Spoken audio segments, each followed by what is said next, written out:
Back for another one.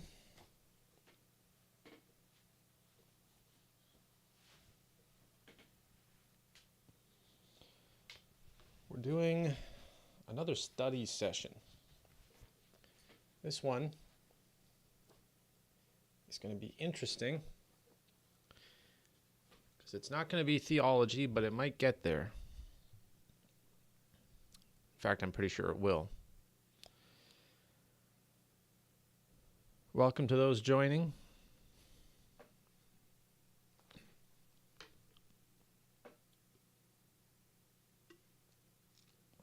Also, the title of this stream is wrong. I don't know if you guys can see the title, but it's not correct.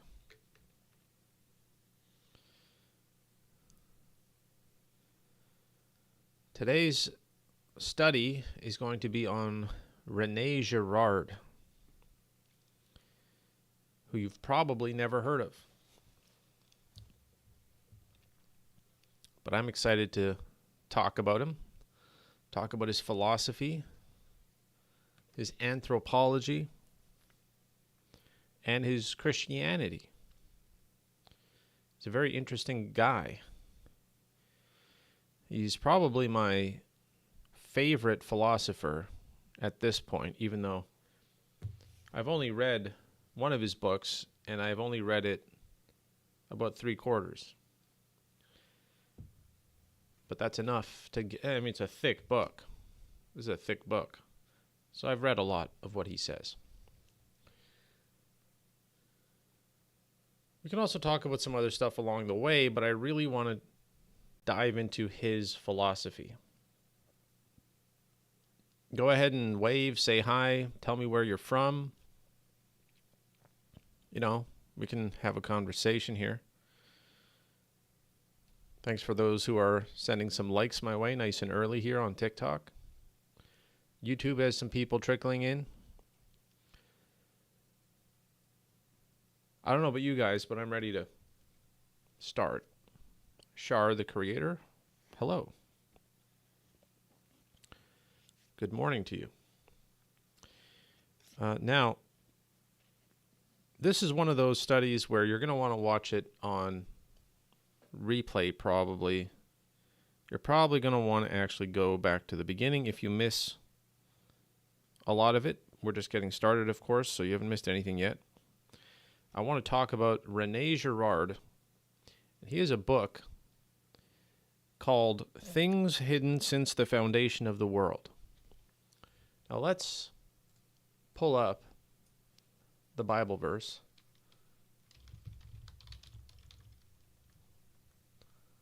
that's referring to. Matthew 13:35. Matthew chapter 13, verse 35.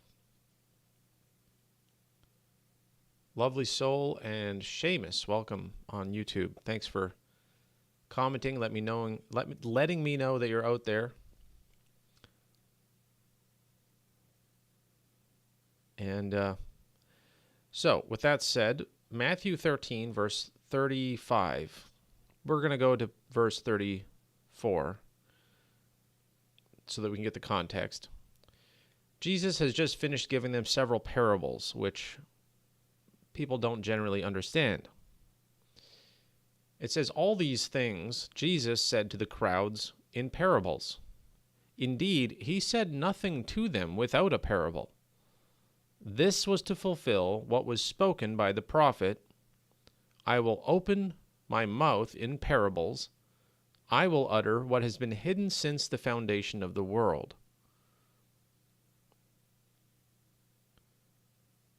So, I believe that's a reference to Isaiah.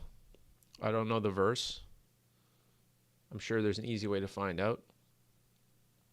But Jesus did say that he will utter what has been hidden since the foundation of the world. Or rather, the author of Matthew tells us that that's what he was fulfilling. I'm curious if there's any other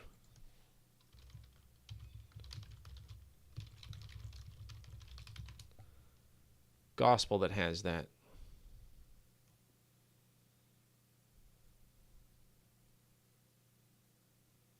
It doesn't look like any other gospel has it.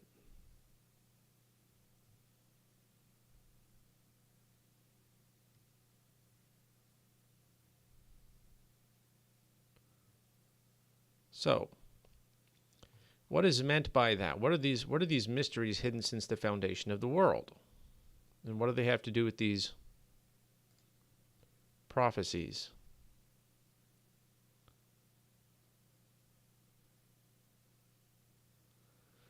And what does it have to do with Rene Girard? Well, Rene Girard wrote a book called Things Hidden Since the Foundation of the World. He's a French anthropologist. He's sort of a jack of all trades. He's the kind of guy that a guy like me would become if I was in the right circles and whatever. I'm not formally trained in anything. You know, he's hard to categorize, but he's a writer and a thinker. And I think he was most active and most influential in the 1970s when he was sort of making waves in America.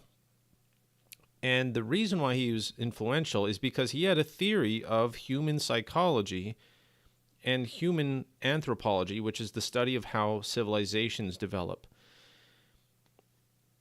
And the real core of his teachings had to do with mimetic theory. If you've ever heard of memes, I'm sure you've all heard of memes by now. The original term meme has to do with the idea of one person copying another person. The reason why memes became associated with funny pictures and images we spread around is because they get spread around. They're highly transmittable. They're very easy to share with other people. That's why they're called memes. Anyway, he wasn't talking about those types of memes. He was talking about mimetics, which is the human tendency to imitate other people. Chandler says, I just listened to the podcast, was really happy to see you posted. Yeah, just a couple hours ago, I posted a new episode of the Not Done Yet podcast. I'm very glad to see that there are subscribers here who noticed that. I'm pretty happy with that one. I think it could have been done a little bit better, but I didn't want to over-prepare or write a script for it, so that's the type of podcast I want to start doing. It's going to include, just so you guys know, my podcast, I read my books as audiobooks there for free for people to listen to. So you don't have to buy my books, you can just listen to them. And then afterwards, I wanted to do a bunch of topical studies, but that was really difficult because every time I start to study a topic, I get way into the weeds, and it takes me a very long time to re-examine things and question my assumptions. And so it actually is very difficult for me to just jump into a topic like that. It's easier to do it like this, where it's live, and then you guys can ask questions and stuff, and it's not just me recording. But so now what I decided was that my podcast is going to get rebooted and basically become more of a community reference. I'm going to tell you guys what's going on with my work. I just published a new article, for example, called The Post-Bombshell World.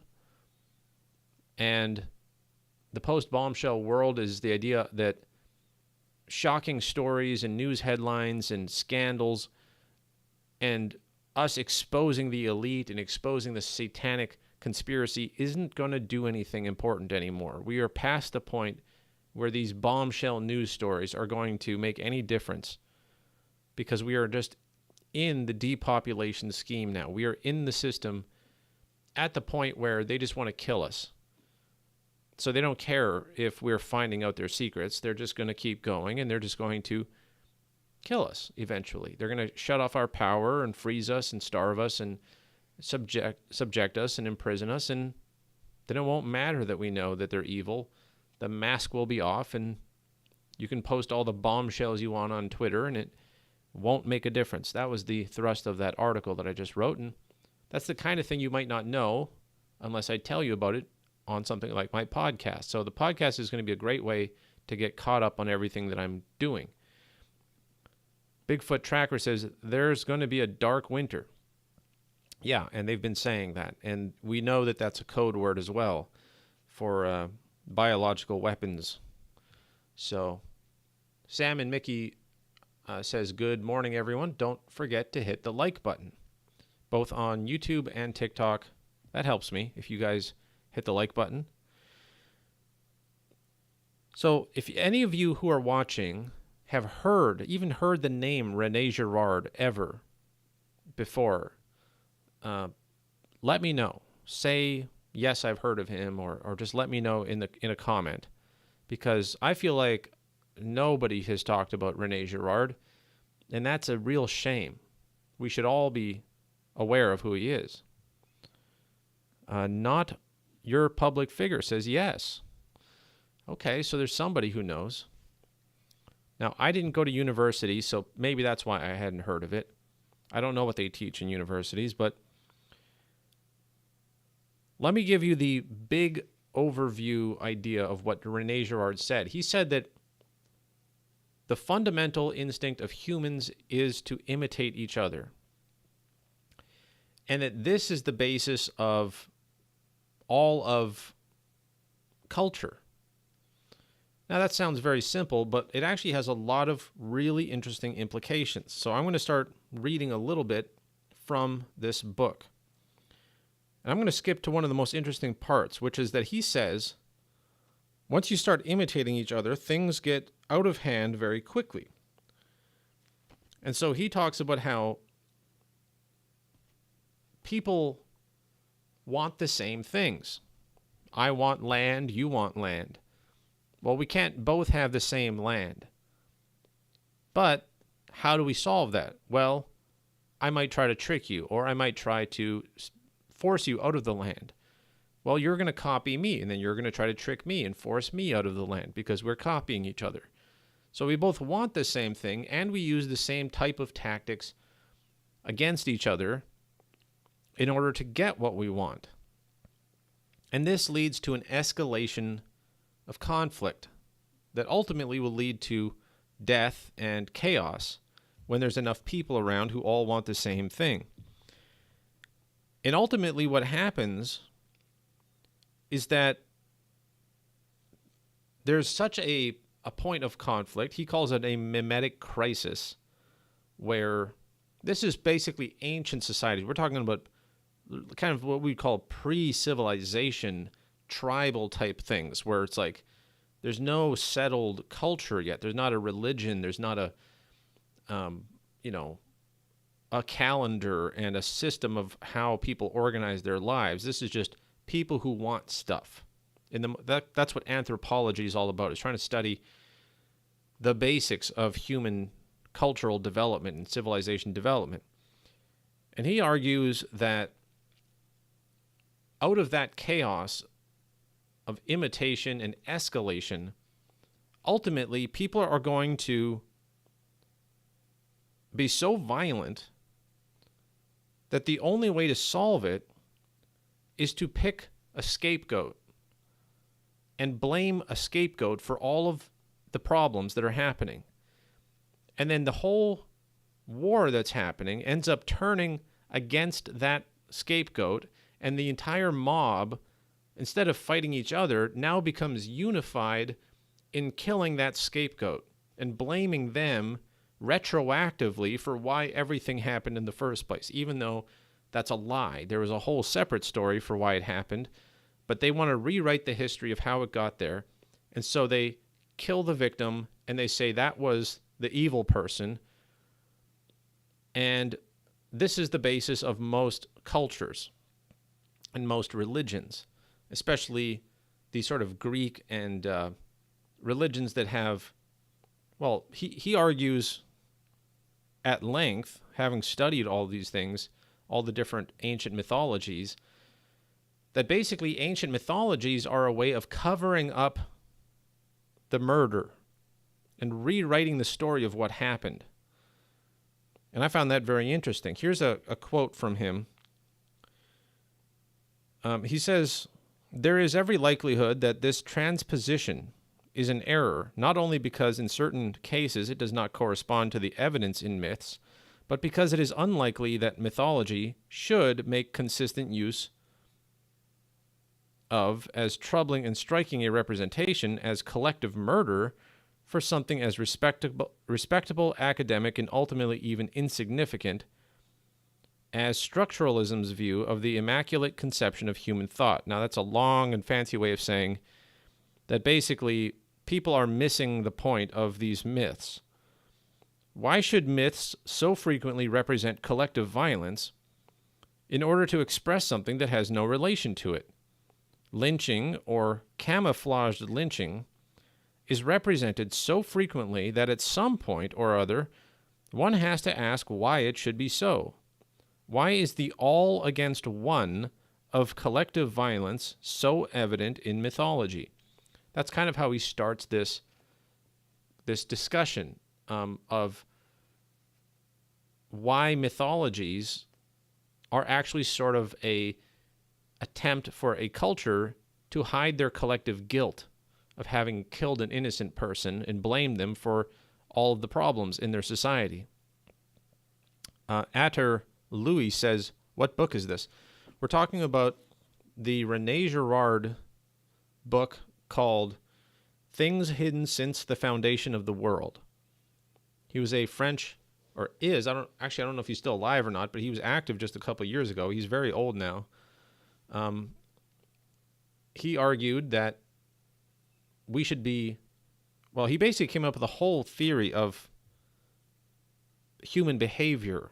And this one simple idea is supposed to account for a lot of human history and mythology and our modern crisis because, well, I'll get to the rest of it. But that's sort of one of these interesting points. And if he's a Christian, and so he says, this is what's interesting from a Christian point of view, is that he says Christianity is the final religion.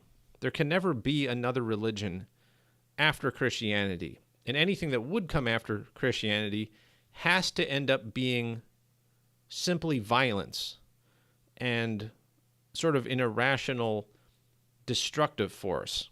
It can't be something that settles people and unites them because Christianity is actually the first and only religion that exposes the innocence of the victim in question.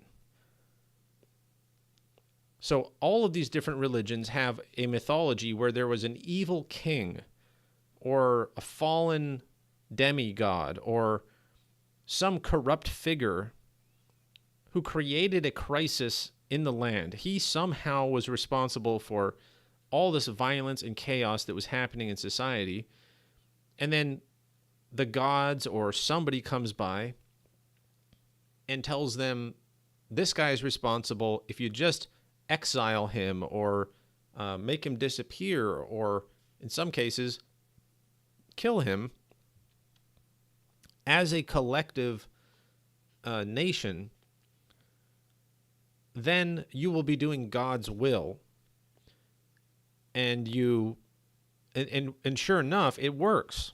Once the mob turns against this person and lynches them and blames them for everything, Rene Girard argues that what happens is that these people suddenly realize that they're not fighting anymore. They had been all ready to kill each other, but now they actually have peace because they have unified against this one person and blamed him for everything that was wrong. And so now they can get along. And that transformation from chaos and violence to sudden peace is so dramatic and so profound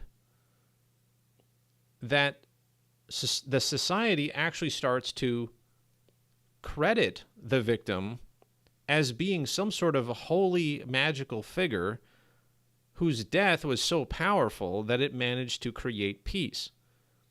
So a lot of these mythologies kind of worship the same person that they all murdered. But they don't, in the stories, they pretend that they didn't just murder them. They pretend that there was some reason they had to go. There was a crisis, and then, their sacrifice ends up being the thing that creates peace in the land.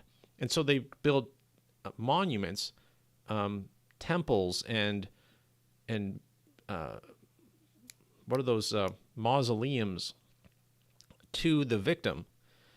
And it becomes a sort of a temple because they honor the memory of the person that they killed, because ultimately their death was responsible for everyone getting along. And then they as that memory starts to fade, they actually start to recreate that same situation as a play or as a ritual, where they have a festival, for example. A lot of these ancient religions have festivals that are all about creating chaos and breaking all the rules of society, getting drunk and having, orgies and violence and destroying things and pretending to kill each other. In some cases, actually having combat sports and sacrifices, to human sacrifices and stuff. But that as that culture starts to develop more, they don't need the literal recreation of that scenario as much. It can become more abstract. And so instead of having actual human sacrifices and blood sports and simulated wars and that kind of stuff, they will instead just have, a big feast and people get drunk, and maybe that's what they do. And then later on that becomes even less, and it just becomes sort of a gesture of goodwill and a little bit of drinking, and slowly it becomes a story and an abstract thing, and it loses what it originally was. And I just find that interesting as somebody who's sort of interested in anthropology. But there's a lot more with this as well. Let me skip to another part of this book. Let me also just acknowledge Summertime. Good morning. And I missed some comments here on TikTok. Somebody said, can you speak a little on the Jesuit order? I mean, I could speak about the Jesuits for a very long time. In fact, I have several lectures, hours of lectures on YouTube about the Jesuits and where they came from and how very suspicious their origin story is in the 1500s with Ignatius Loyola and Los Alumbrados and what was going on in Spain at the time. Yeah, you'll want to check out my YouTube videos on the Jesuits and Los Alumbrados and the Illuminati. Also, apparently, Chick Tracts is going to be, if you guys have heard of Chick Productions, they're going to be doing a new publication on the Jesuits very soon. I just found that out. And they had an announcement that they're planning on doing more study on the Jesuits themselves. So that's kind of nice.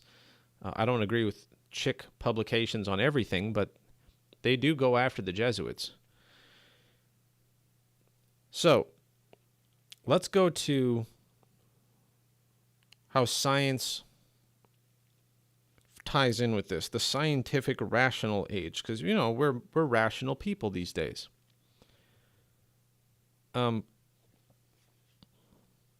Rene Girard says, the greatest weakness of modern thought consists in the false identification that is constantly made between scientific thought and the effacement of all human relationships, their reduction to the simple objectivity of things. Levi Strauss succumbs to the illusion more than ever when he equates victims with fragments, their deaths with logical elimination, and the effects of that death with the transition from the continuous to the discontinuous.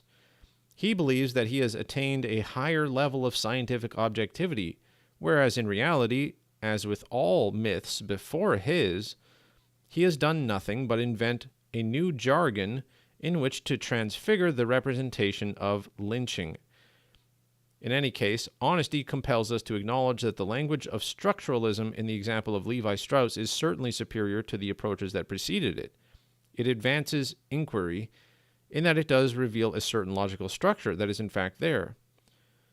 And so his argument is that science,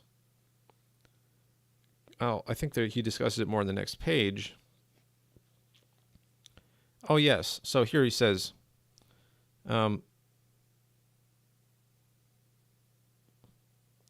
that scientists still want the same things as these ancient primitive civilizations. They want a giant sacrifice of humanity in order to blame them for the world's problems and then create a new story about why they had to do it.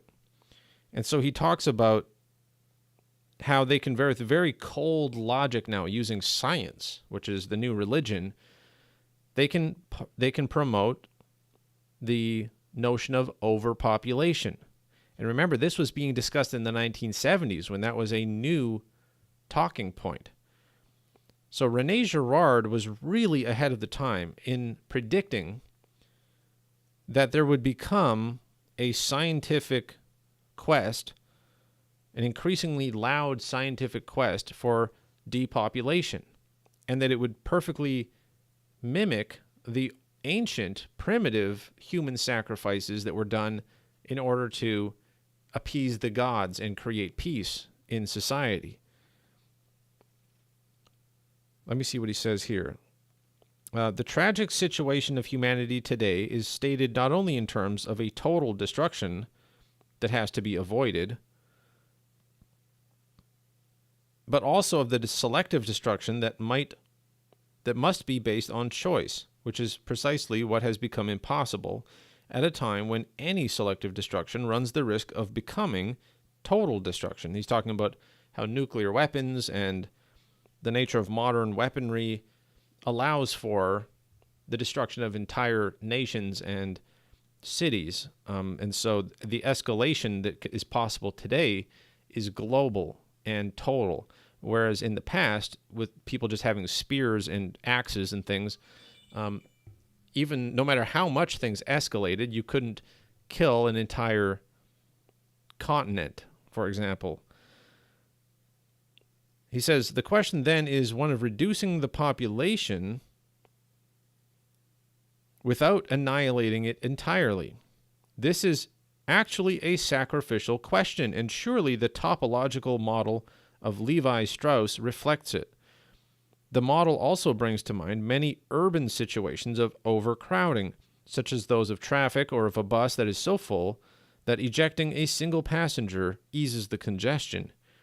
In our own time, the question of the scapegoat hides easily behind the statistics and specifically modern anguish caused by excessive growth.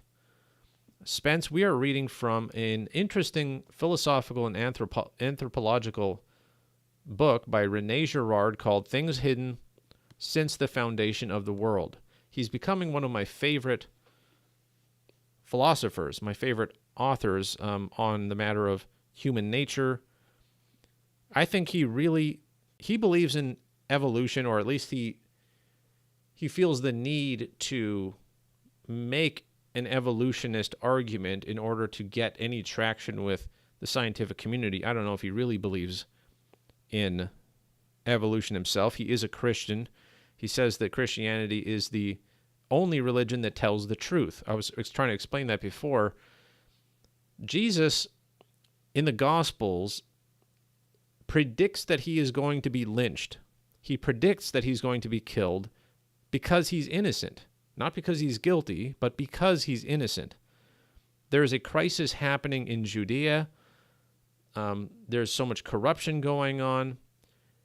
Somebody who tries to tell the truth and confront the evil of society and become the one that makes change and exposes all the evil, they're the one that always gets blamed and killed by the same people who are so evil. And then those people go and cover up the murder, rewrite the story, and try to accuse that person of having somehow caused the problem in the first place. And so goes the endless cycle of violence and cover-ups and human sacrifices. And Christianity, because it tells the story from the perspective of the victim,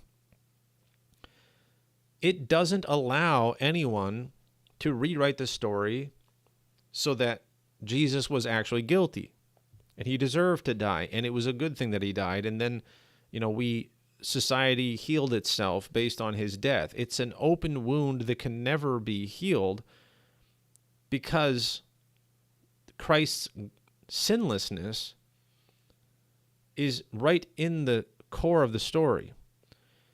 And so he says that's why society hates Christianity and will never learn to accept it, even though it's supposedly popular. He acknowledges that the type of popularity it has is a very fake one, based on the Catholic Church's inversion of the story, and then turning it into an excuse to go do conquests and start to have an inquisition where they kill heretics and they start to sacrifice people in order to stabilize society. They become the exact thing that Jesus was trying to stop. And I really appreciated that as a argument. Now we're going to go a little bit further.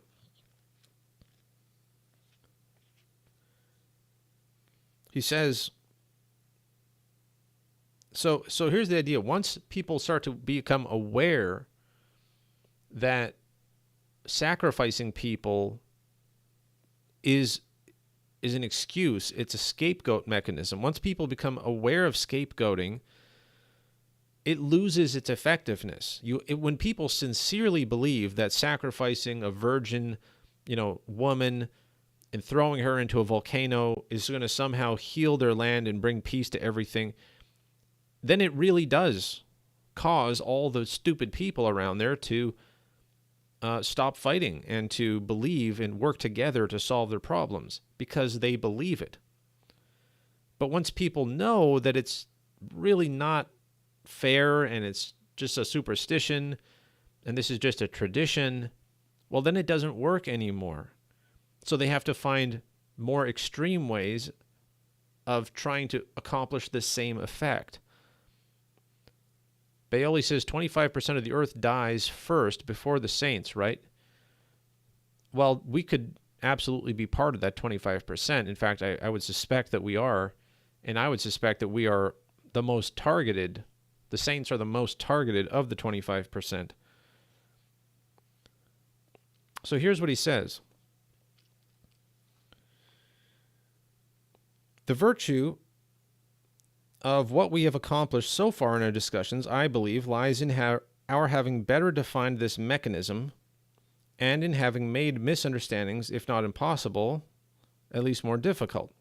From the moment when knowledge of the mechanism begins to spread, the sacrificial scapegoating mechanism begins to spread, there can be no turning back. It is impossible to rehabilitate a sacrificial mechanism in the process of decomposition, because growing awareness of these mechanisms is what decomposes them. Any effort to interrupt or reverse the process can only be made at the cost of the knowledge being disseminated. This will always lead to an attempt to stifle this knowledge by violence.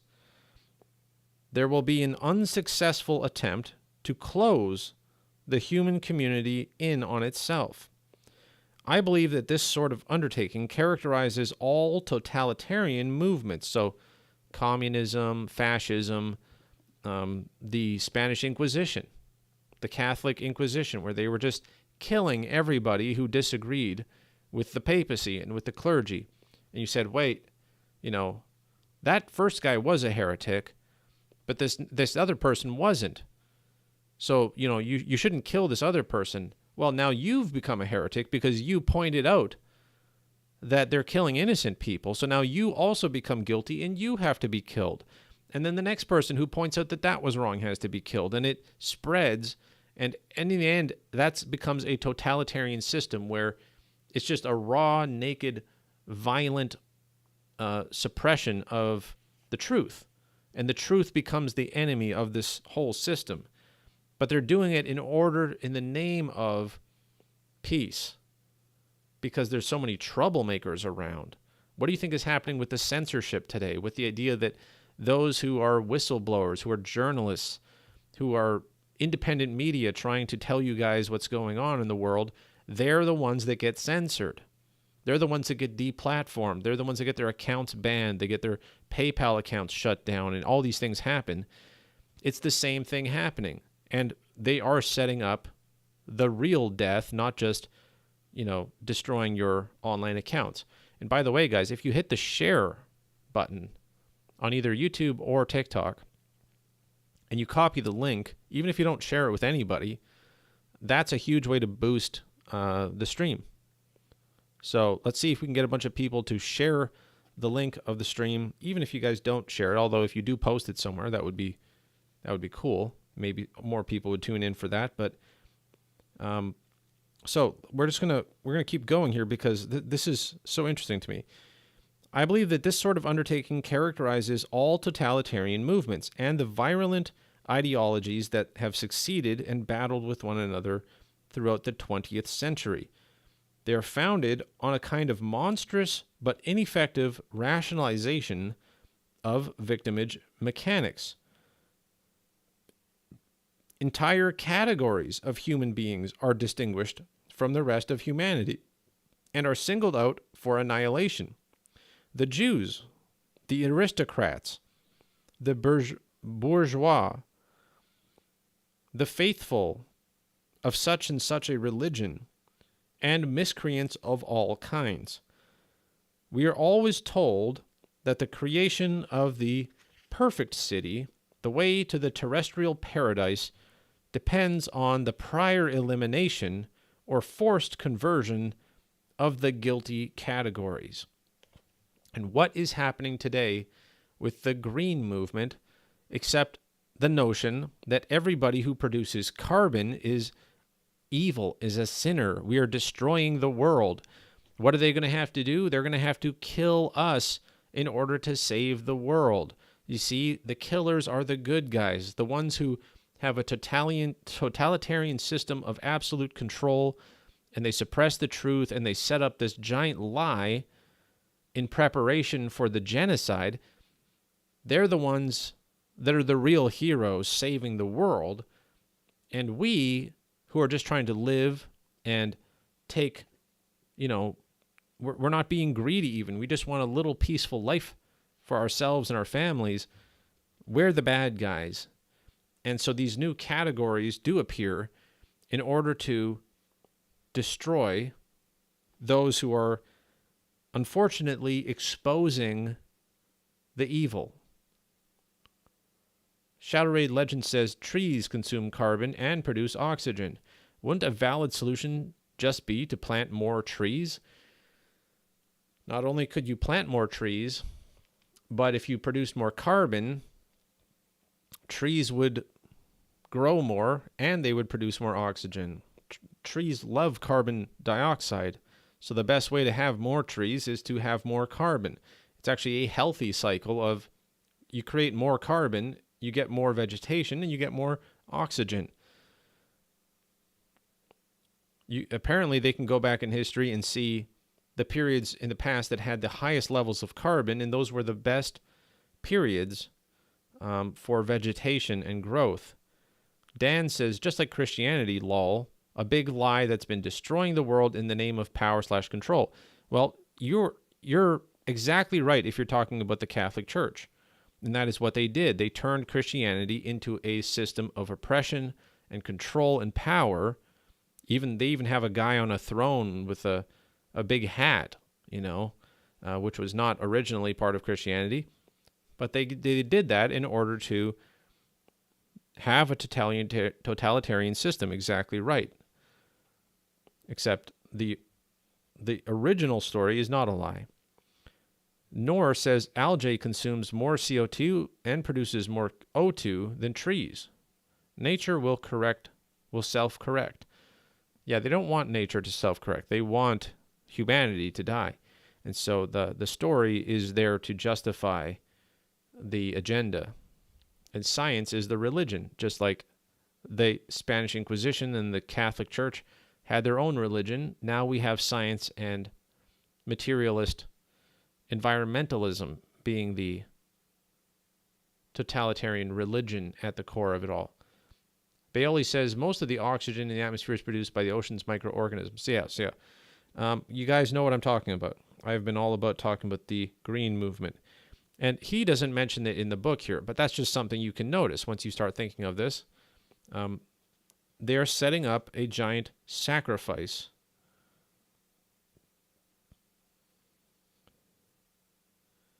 Now, I think I marked the page here.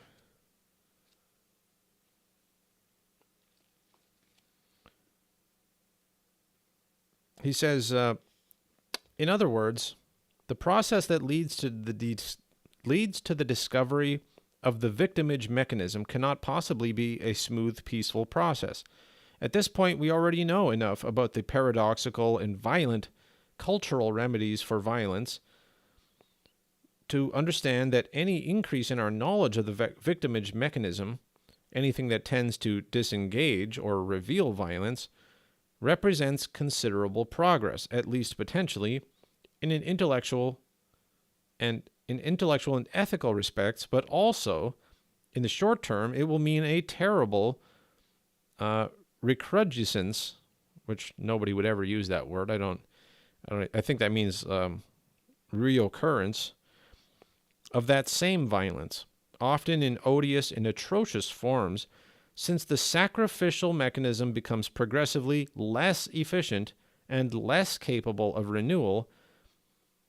One can imagine that human beings, being confronted with this situation, will be tempted to restore the lost effectiveness of the traditional remedy by forever increasing the dosage, immolating more and more victims in holocausts that are meant to be sacrificial, but that are progressively less so.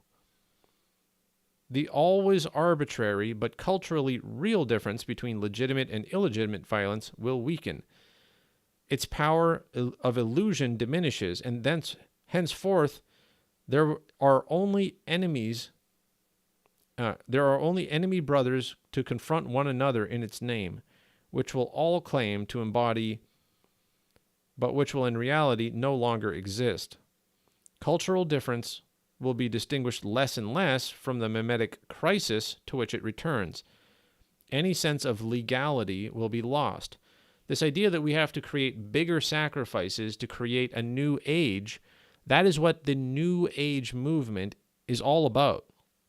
If you guys have ever read my book, Fire in the Rabbit Hole, if you have just looked into the Age of Aquarius, the entire idea of the Age of Aquarius is that there's a coming time period very soon that will require the death of most of humanity because they will not be prepared to enter into the new glorious age. The new age is a very intentional idea that the elite are going to sacrifice most of humanity in order to give itself a chance, because they're aware of this type of theory. They're aware that in order to create a new culture, you have to destroy and create a massive traumatic event, and you have to blame it on a new scapegoat. That's the only way to reinvent society. Otherwise, it will just drag out and slowly decline over time. So what they want to do, the idea of the new age, is a new giant sacrifice of humanity so that they can reboot culture, reboot civilization, build back better. You guys know that term. Building back better. What are we building back from? We're going to be building back from the destruction, the annihilation of mankind. As Baoli pointed out, 25% of the world gets destroyed by the Green Rider, which, as I point out in my books, is a depopulation scheme. What's amazing is that Rene Girard totally confirms why, from a psychological and anthropological point of view, that is basically unavoidable. I knew that that was my theory, but I didn't have this type of powerful philosophical backing for it, so that even without the prophecies, even without revelation, you would still end up with a very logical argument for why there has to be a giant sacrifice of mankind in the name of saving the planet, and the idea of a new age that will come about afterward by the same people who are evil totalitarians. It becomes almost unavoidable. It actually is kind of crazy that you can make an argument that it's just something that will keep happening, and they're setting it up. JL 1970 asks, what am I reading? I'm reading a book called Things Hidden Since the Foundation of the World by Rene Girard, the French philosopher and anthropologist. He's arguing that culture is built on the graveyard of innocent victims, and that the lie of society is built on trying to hide the sins and the crimes of those who survived and committed the atrocities. Nor says the Green New Deal is Satan's new religion to bring forth his desire. Yes, and we are already seeing all of the signs, all of the indicators. It's no longer a mystery what they're planning on ushering in. They're already picking out the victims. You know, the libertarians, the constitutionalists, the fundamental Christians, those who believe the Bible, they're the ones that are going to get blamed for the crisis. Nationalists, anybody who believes that their nation should be sovereign, they're the ones who need to be sacrificed in order to create this new global age of prosperity when we save Mother Earth from overpopulation. You see, we create so much carbon that we have to reduce the population and save our Mother Earth, and we should all be united in that and no longer have borders and no longer... It's all Satanism. It's all the Green Rider from Revelation, but here we're learning that it's also all a cycle, a pattern that has been throughout history. And I think he does an excellent job. I highly recommend, if you like this kind of... I know it's wordy. I know that it's a high level, academic sort of language. Personally, if I was writing this, I would cut it. I could probably condense it to 1/3 the length and get to the point faster. But academics like to, reference all the previous theories and argue why they're specifically right or wrong in certain ways, and really sort of go through all of the arguments, whereas I kind of like to get to the point faster. Rachel says, someone said that the vax is going to change DNA, and the ones who got can't go to heaven. Well, Rachel, that is not true. Satan has absolutely no power whatsoever, no matter what he does, what he invents, how much your genes are manipulated to undo the power of Jesus Christ's blood on the cross. God has infinitely more power than the servants of Satan.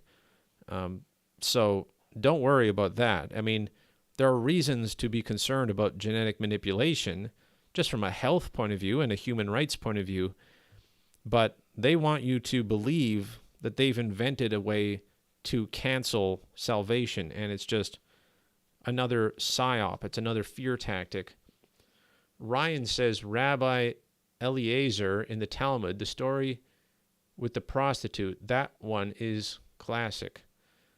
I don't know what that has to do with Rene Girard, but we did a whole study of the Talmud just a little while ago from the excellent Jewish authors. The book is called Rabbinic Judaism Debunked. So you guys are interested in that, you can go back and look at that morning study that we did. It was all about that. So the shots, the injections are not the mark of the beast, okay? Yes, they are, we are seeing statistics all the time now, officially coming out that it's so many side effects, it's bad for you, whatever. I always said from the beginning it's not the mark of the beast. I maintain that it's not the mark of the beast. That doesn't mean you should get it.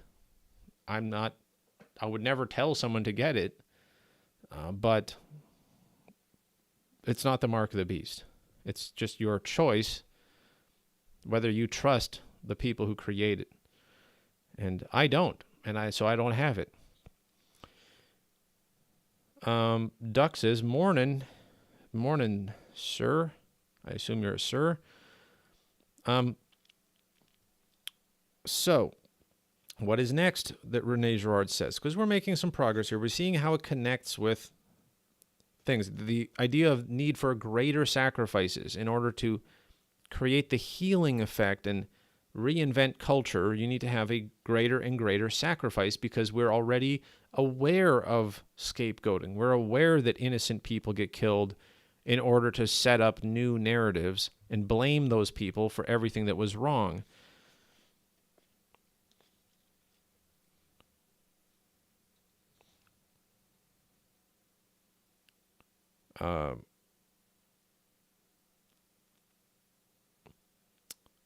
Judeo-Christian scriptures, training influence.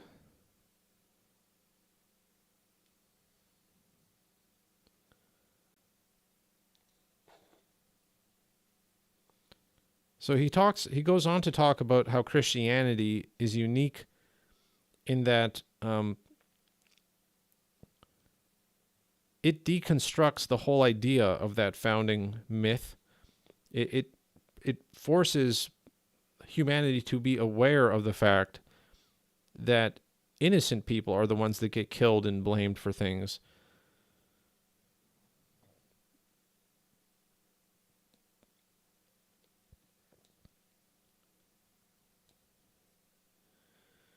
I want to get to some of the later ideas here.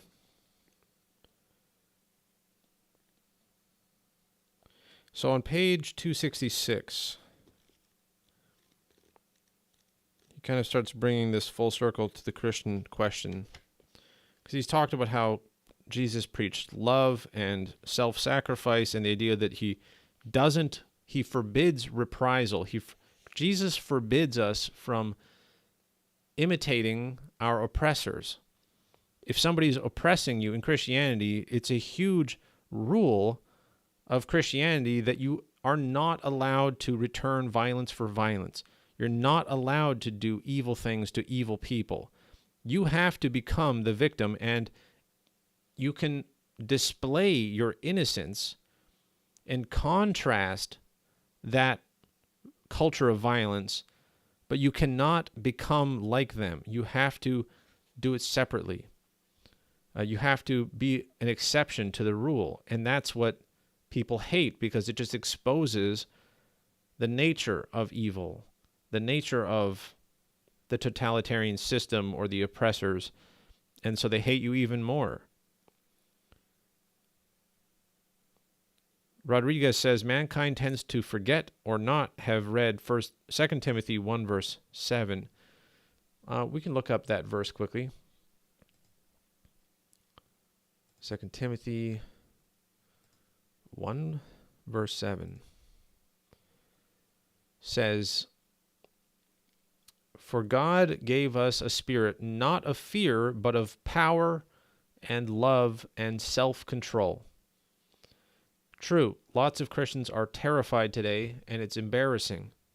You're making a fool out of Christianity if you're running around scared of every news headline you see when we have the victory. We have the answer. We have everything we need.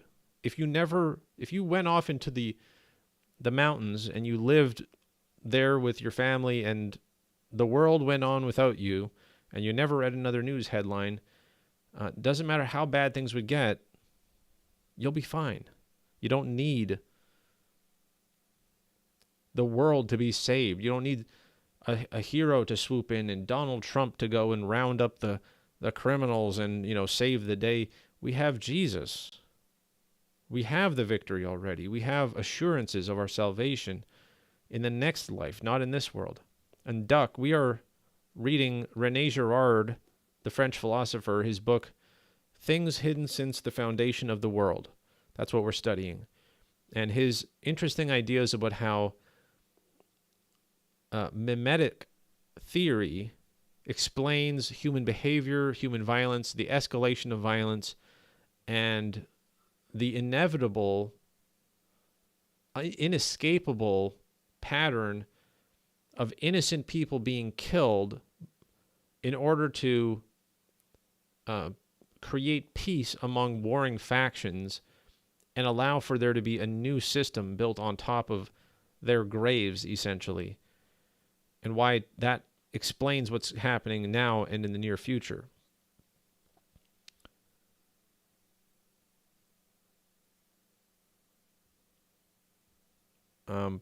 So, Duck says, Donald Trump Christians are pretty entertaining. I have a whole chapter on QAnon in my book, Fire in the Rabbit Hole. And I will say, we're talking about mimetic violence. We're talking about blaming people and wanting to have a big sacrifice. Guess what QAnon says? QAnon says that there is a pedophile cabal running the world, and that Donald Trump is secretly the real president still, and that he's in full control of everything, and you just have to trust the plan, and eventually there's going to be a military uprising that's going to go and round up all of these evil people and murder them in a big collective sacrifice, and then we can rebuild America and make America great again, and that's what's going to happen and save America and save the world with a military tribunal that kills all of the evil people. And of course, we're supposed to be stupid enough to sign up for this shooting war and, like a January 6th false flag psyop, go run into cops that are ready to shoot us in the National Guard, and QAnon will give us our marching orders and we'll go stupidly into the line of fire, and we become the sacrifice for, of course, the leftist crackdown on Christianity and anybody who cares about the Constitution and so on. So Satan is really having it both ways right now. There's nobody you should be trusting in politics. They will tempt you with nice-sounding promises. Not that I think that's a nice-sounding promise, but they will tempt you with whatever they can in order to try to get you into one of their camps that leads to destruction. And we say, no, we have Jesus Christ, and this world is going to hell. And when Jesus comes down, he's going to destroy evil, and he's going to be the one to do it, not us. Vengeance is the Lord's, and we get to have a resurrection. So we don't need Donald Trump or anyone to come in and save the world. We need Jesus Christ.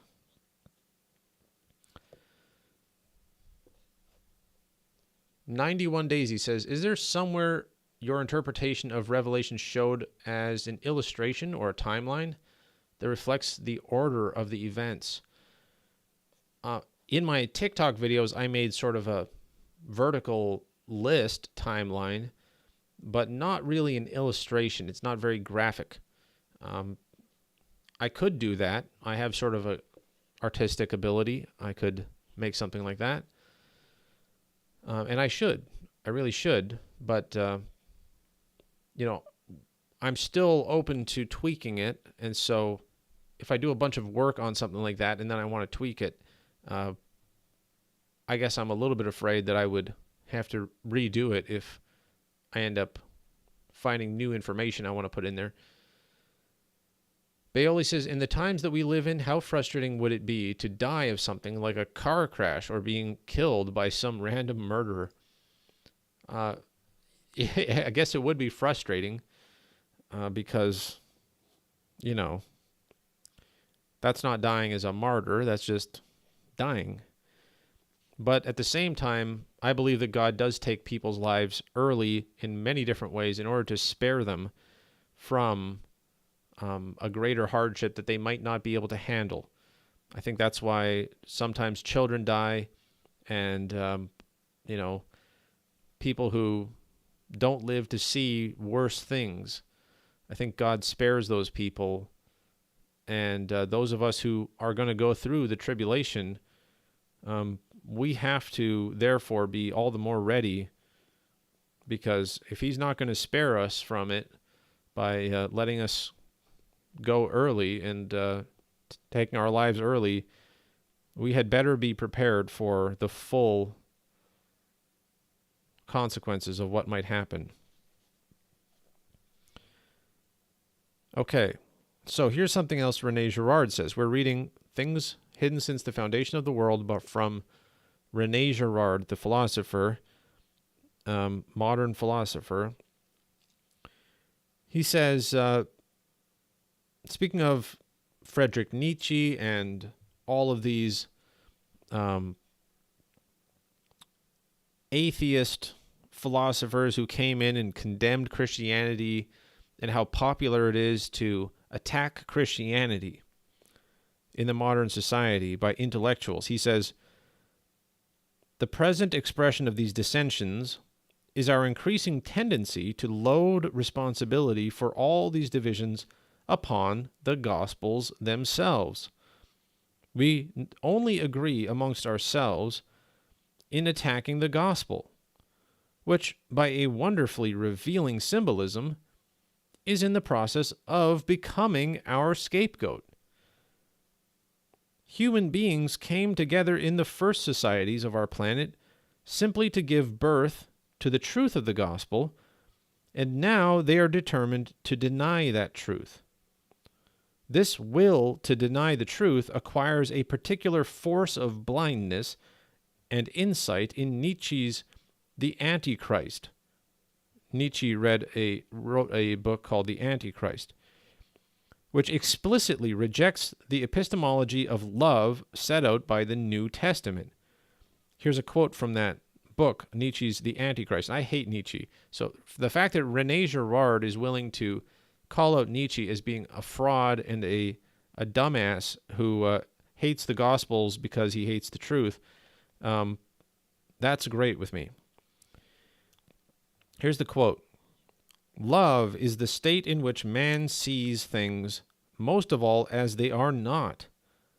The illusion-creating force is there at its height. Likewise, the sweetening and transforming force.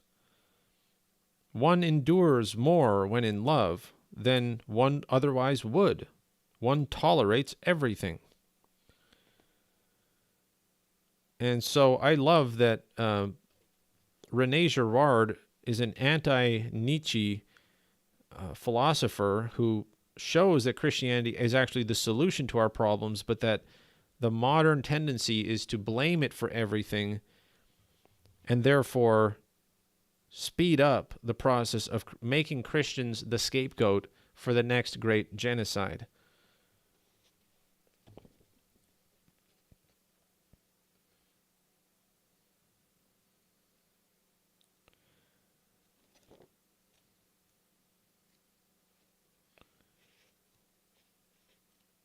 Where's this page here?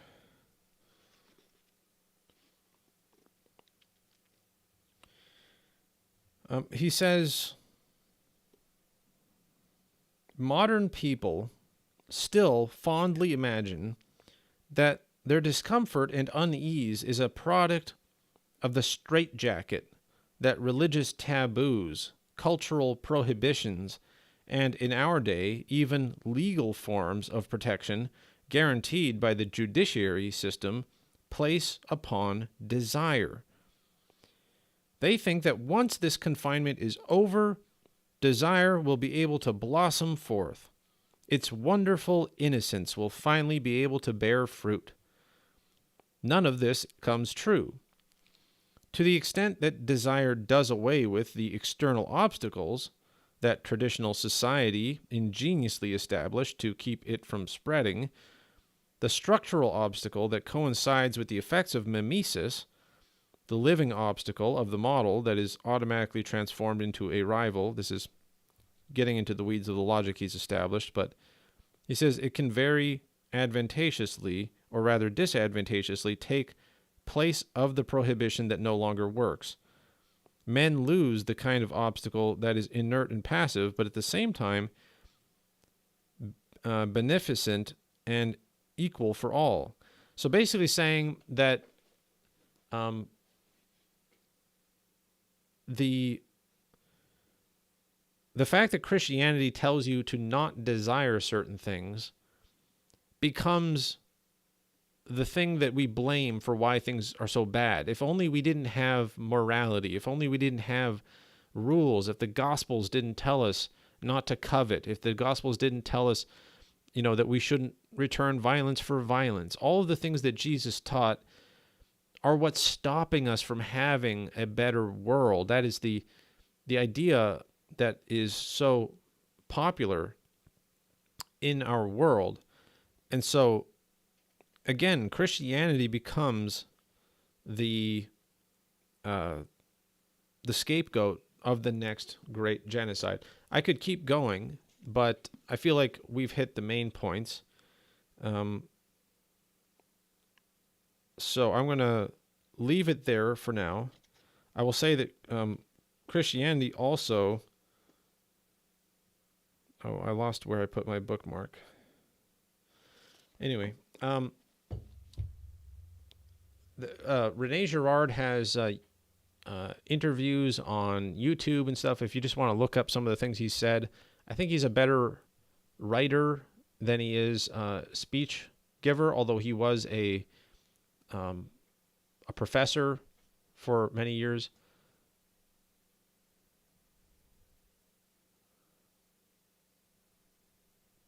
Itchy is the author. I don't know if there's something... Is there like a French pun with Rene Girard that I'm not aware of? 91 Daisy says, that would be awesome. I'll be grateful. Grateful for what? Sorry, I missed what. Shay says, man is appointed once to die. Yeah, and that's what's interesting about the idea of the resurrection and the second death, isn't it? It's almost as if you're appointed once to die, but there's actually a couple of different examples where that can't be true, such as the 144,000 who are going to be transformed and not die. And there's other people who died twice already, like Lazarus, who was raised from the dead by Jesus and then lived and died again. I don't think we have any indication that he became immortal or that he was transfigured to heaven. So there are examples of people dying multiple times. And there's scriptures that promise that some people won't die. They'll just be transformed. So you can't take that verse too literally. Generally speaking, man is appointed once to die. And then the question of the second resurrection is, once they get resurrected, maybe they're not appointed to die again, and they have a real choice as to whether to die or not. And then there's also the question of, Jesus basically changes the definition of death and says that Christians don't die, they just sleep, all these types of things. Inzom says, can't stand Nietzsche. He's directly responsible for a large portion of atheism as it exists today. Hate how Jordan Peterson constantly quotes him. I totally agree. I'm so glad you pointed that out. Jordan Peterson is a big Nietzsche believer, and as a result, he's too cynical about the wrong things Jordan Peterson definitely follows in some bad traditions. He also believes in Joseph Campbell and Carl Jung, which are also terrible influences. Debbie says, have you read the Harbinger books? What do you think of them if you have? I'm not familiar with the Harbinger books. You could give me a little summary of them if you wanted to. Maybe I would be familiar with the type of material that's in them. Shadow Raid says, I think Jonah died twice as well. I'm not confident he lived through being thrown overboard at sea. Yeah, I've heard that argument, and I think there's reasons to believe that in the text. And he says, Jordan Peterson tends to teach that this can be fixed with policy, which is impossible. Well, and then when he doesn't, he believes in the collective unconscious, and he believes in shadows and the mystical aspect of transforming people, and this Carl Jung idea of, it's a very new age idea of being able to manifest positive things by embracing the dark side and acknowledging it. And so that's why his speeches often involve such a grim analysis of how crappy life is, and it's a very dark point of view, because he hopes that by acknowledging that and not being just a happy guy like everyone else is, he can, this fake happiness of Hollywood and, celebrities and corporate culture and all sorts of stuff, that he can tap into that transformative, creative side that is generally suppressed. And there's this whole Carl Jung sort of theory of how to get people to change. But if he calls himself a Christian, he should know that Jesus and the Gospels are really what transforms people, not Carl Jung's theories. And so it's like, why give you grass when you can give me meat? Why give me something that's not even effective when you can give me the glorious teachings of God? I'm disappointed with his teachings over the years, and he's becoming more and more political and not about personal transformation. And so that's also a trap.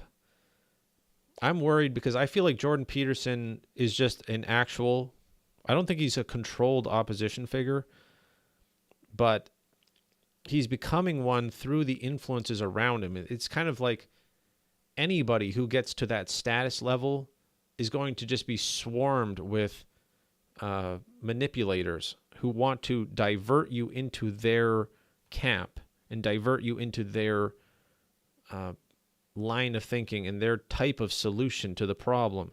And so Jordan Peterson's Christianity is basically Eastern Orthodox mysticism. And that's unfortunate, because he has these long discussions you can find on YouTube with Eastern Orthodox mystics.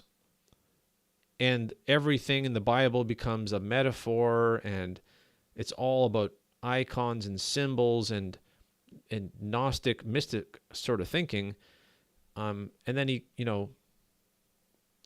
gets into a lot of these unfortunate things. And I see him as being somebody who genuinely wants the truth and he wants to help people, but he's being used. Debbie says Harbinger is by Jonathan Cahn. It talks about what goes on in the world and goes back to the Bible. Let me look it up. I got Goodreads open here on my browser anyway. Harbinger by Jonathan Cahn. The ancient mystery that holds the secret of America's future.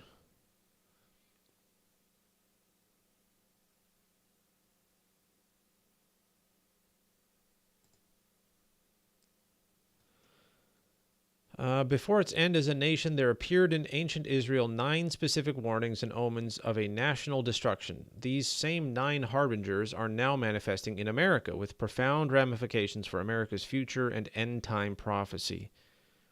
Hidden in the ancient biblical prophecy from Isaiah, the mysteries revealed in the harbinger are so precise that they foretell recent American events down to the exact days. The 3,000-year-old mystery that revealed the exact date of the stock market collapse of 2008, the ancient prophecy that was proclaimed from the floor of the U.S. Senate and then came true, and more. The revelations are so specific that even the most hardened skeptic will find it hard to put down.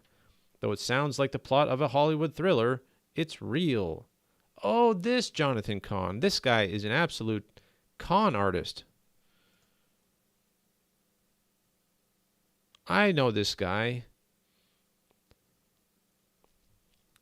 He's a heavily Zionist. He's like a psyop, like master from like Zionist. A con artist, says Duck. CAHN artist. Yes, that's what I mean. Yeah. So he's the guy that I saw a big speech from him on the moving of the throne from Pergamum to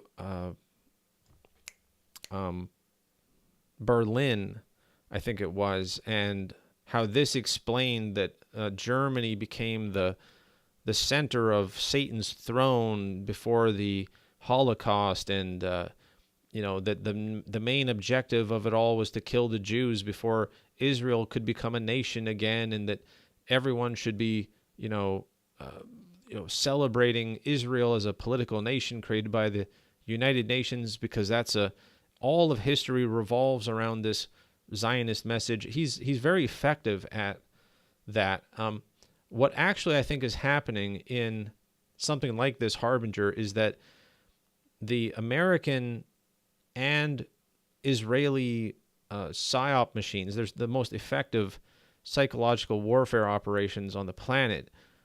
They do time out things in order to create the fake prophecies that they then go and use numerology or Kabbalism or whatever to claim that it's lines up with these dates, and yeah, so they do want there to be all of the judgments should be on America. America is the whore of Babylon, and the great evil of the world, according to this side of things. It really comes from this sort of a couple different places. One of it's Russian, one of it's Israeli, some of it's American, but they put their heads together to create these prophecies that they can go and start to break down America and say that it's prophecy being fulfilled, when, as you guys know from my study of Revelation and the Old Testament, that in fact Jerusalem is the city that will become, I'm not saying it is today, but it will become the whore of Babylon. There's a future point at which it becomes the center of the world, and the center of the world commerce. And I've made those arguments in my book. It's a hypothesis. It's just a theory, but that kind of stuff is a lot of those prophecies of destruction and judgment are actually reserved for that future state of Jerusalem. And the 144,000 Israelites will be there as witnesses, standing in contrast to that, and it will fulfill all sorts of old prophecies. And America is not nearly as important to prophecy as people tend to think, especially Americans, because Americans want to believe that they're the center of the world. Shadow Raid Legend says, down to the day sounds sketchy. It is sketchy. These things, guys like Jonathan Cahn, they're there to overwhelm you with really far-fetched stories that grip your imagination, and you're not supposed to ask critical questions. And then, you get wrapped up in the narrative, and it's a QAnon level thing, right? It just tells you kind of what you want to hear, what you fear to hear, and you end up, you end up getting scammed. Shadow Raid says, the more I study the Bible, the more I think national Israel prophetically hasn't happened yet. Well, would you not consider King David and those things to be national Israel? I'm not sure what you mean by that. Duck says, Mr. Wolf, do you like Chuck Missler's contributions? Let me look up Chuck Missler. The name is familiar. I'm bad with remembering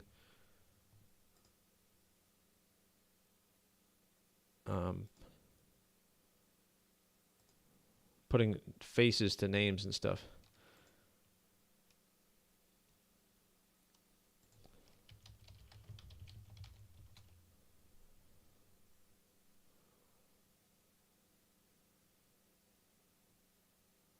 Chuck Missler talks about the return of the Nephilim and CERN and the idea of demons being unlocked. It's a very science fiction sort of version of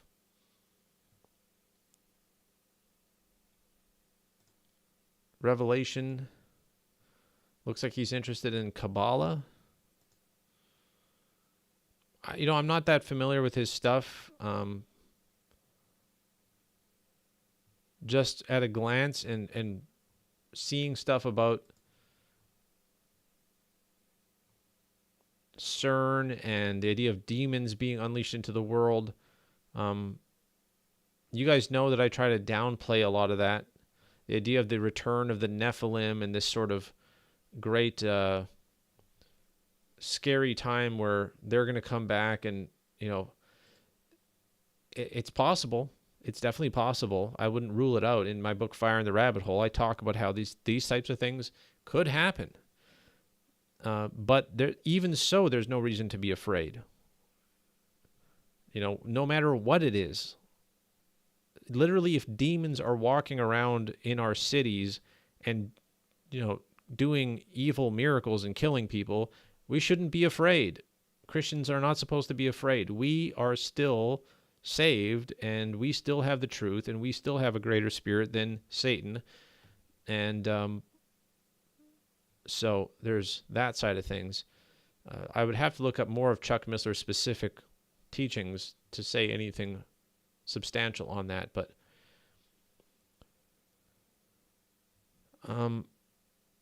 Baoli says, perhaps they are cynical because they lack a savior. Yeah.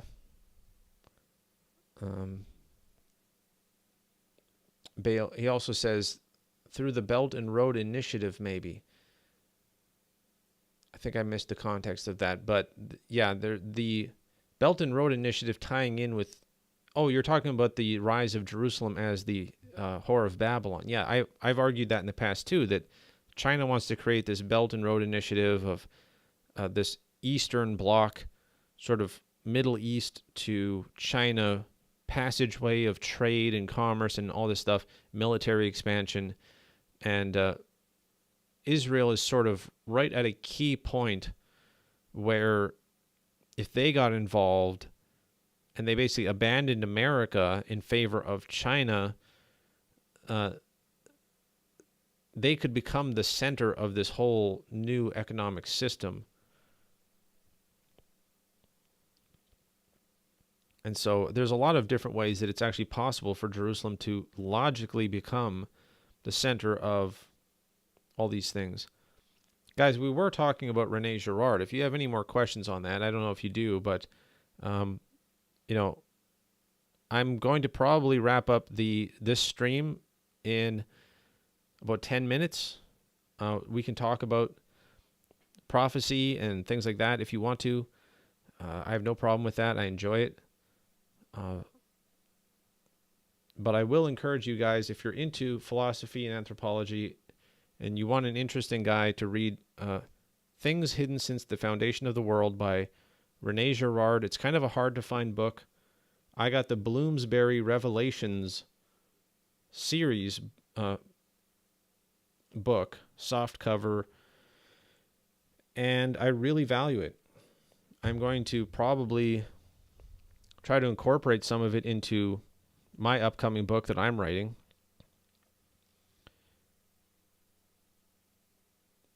Noor says, I read it a long time ago. I only remember a few points, but there were a couple points. The Bible quote used in Congress was actually when Israel was in defiance of God. So speaking of Jonathan Cahn's observations, I suppose, like I'm guessing that almost everything he says does relate to actual world events, and there's a resemblance to ancient prophecies. I'm just arguing that everything after World War II becomes increasingly scripted. The more, crazy the world becomes, the more certain powers, Britain especially, but, Israel and America working together with Britain, they basically create this triangle of self-reinforcing, self-fulfilling prophecies and this psychological warfare where they get to, trick a bunch of people into believing one thing, and then they come out and say that it's a religious significance, and they're trying to frame America as Babylon that will spiritually justify collapsing it, which is what they're basically doing now. And a lot of evangelical preachers are buying it, and they're also Zionists. They believe Israel is inherently good and perfect, and they believe that America is inherently evil and needs to be destroyed. And so they are rooting for the destruction of their own country in the name of supporting, Israel and this idea of, America being this cursed Babylon that needs to be destroyed. And I think that's a contrived argument, a very cynical one that was created through Britain and Israel and the Americans themselves wanting to, again, set up this new age, this collapse of the world order and reinventing itself. It's all tied together into this big plot to kill off the Christians, get rid of nationalism, get rid of superpowers, and join the nations together into a one world government of Satanism and Mother Earth worship, depopulation, carbon control. Defenders of Jesus Christ says, I need to buy a generator and food to prepare for this dark winter this week. Okay, yeah. I know people who have solar panels and converters for those so that they can try to use solar energy for different things. There's certainly people talking about getting generators now. There's shortages of generators because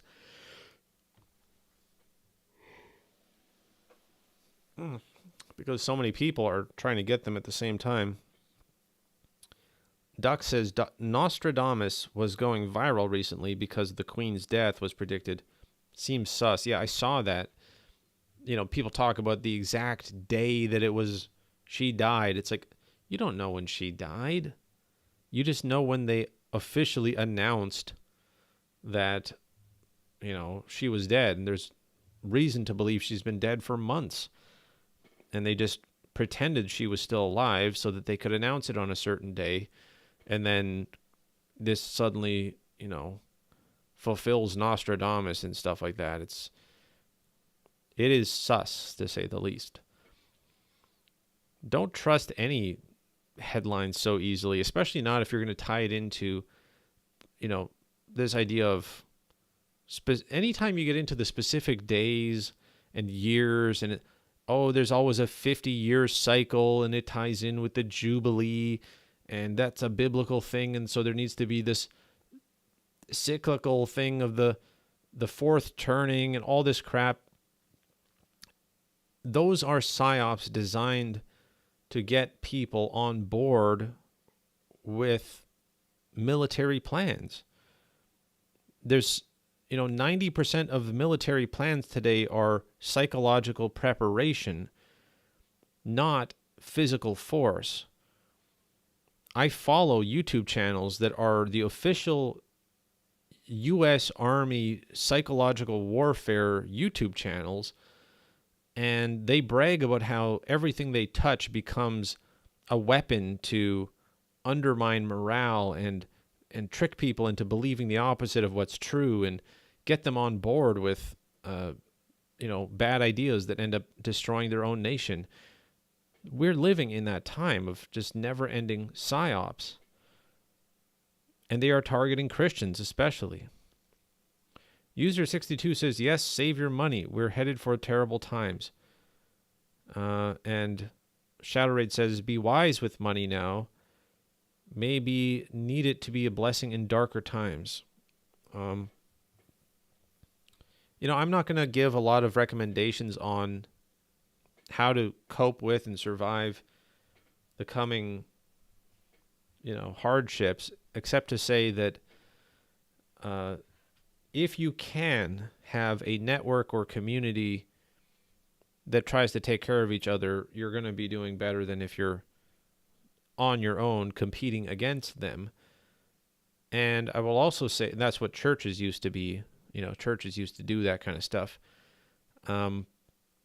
Also, if you know any farmers, you might want to contact them and offer to help them, because the farmers are going to be the lifeline of everything. But getting guns and ammunition, if you want to hunt, that's one thing. I hope you wouldn't be using it to kill people or, even defend yourself, since that's not what Jesus tells us to do. And ultimately, no matter what happens, this is what I try to say in my books.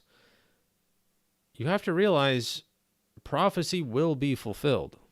And one of the prophecies is that we will be handed over to tribulation, to judgments, and the nations will all hate us and they'll want to kill us. And it seems like when those martyrs go up to heaven and they say, hey, God, why aren't you avenging us? God says what? He says, be patient until your fellow brothers and sisters are also killed. I don't think we should be trying to particularly make it through the tunnel. I mean, it would be better to go out as a martyr, defenseless like Jesus did, innocent, and proclaiming the gospel and being a witness, than being stuck in a foxhole somewhere with a rifle and starving to death and trying to evade the conspiracy. That's my opinion. But of course, people have families and they want to protect their loved ones, and what can I say to that, Nor says, better to have it than not need it than to need it and not have it. Duck says, what channels are those? I would like to see them. It's not an impressive channel. You won't be impressed by it, but let's see if I can find it. So here it is. The 8th PSYOP group. It only has 2,000 subscribers, but this is the official 8th Psychological Operations Group, Airborne, YouTube channel, where you'll find videos highlighting our soldiers around the globe. It is, if you look up 8th PSYOP group, you'll find it. It was created in March of 2020. Their videos generally suck, although they have some that are interesting. They've got a podcast. Recently, they've been talking about changing their recruitment tactics and how they plan to change their recruitment to lower the physical requirements of being a PSYOP soldier and promote creative people who can do video editing and basically creating memes. So you can just listen to the official American YouTube channel on psychological warfare. What an interesting time we live in. Shadow Raid says, if we love our lives to the death, we will lose them. Our focus is to serve the kingdom. Yeah, there's that saying in the Bible. I mean, I'll look it up right now.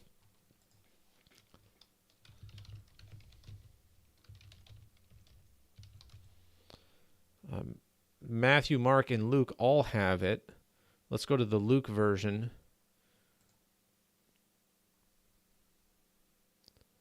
Luke 9, verse 24 says, and he said to all, if anyone would come after me, meaning following him, let him deny himself and take up his cross daily. So this is a constant reminder. Take up his cross daily and follow me. For whoever would save his life will lose it, but whoever loses his life for my sake will save it. I mean, when you look at that, you really can't justify killing to defend yourself. I know it might be your American right. You might have the ability to do it. You might even be good at it. And it might be just. But Jesus tells you to not do it.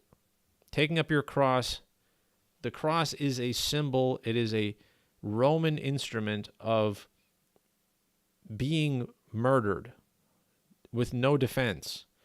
You cannot take up your cross and your rifle at the same time. Those are contradictory tools. Jesus did not defend himself, and he's not telling us to defend ourselves. And so if you lose your life for Jesus' sake, you will find it. Somebody's telling me to look up Luke 22:36.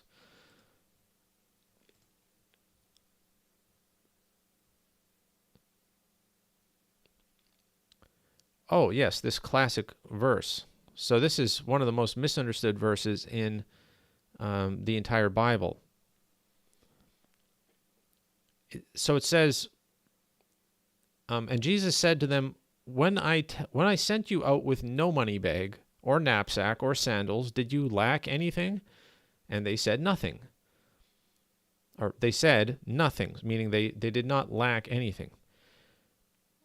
He said to them, but now let the one who has a money bag take it, and likewise a knapsack. And let the one who has no sword sell his cloak and buy one. For I tell you that, now this is the part no one actually reads, for I tell you that this scripture must be fulfilled in me, and he was numbered with the transgressors. For what is written about me has its fulfillment. And what do? Did they go and buy swords? You know, they're going to need these swords, right? They're going to become swordsmen. They're going to go start killing people. Actually, what it says in verse 38 is they said, look, Lord, here are 2 swords, apparently just lying around.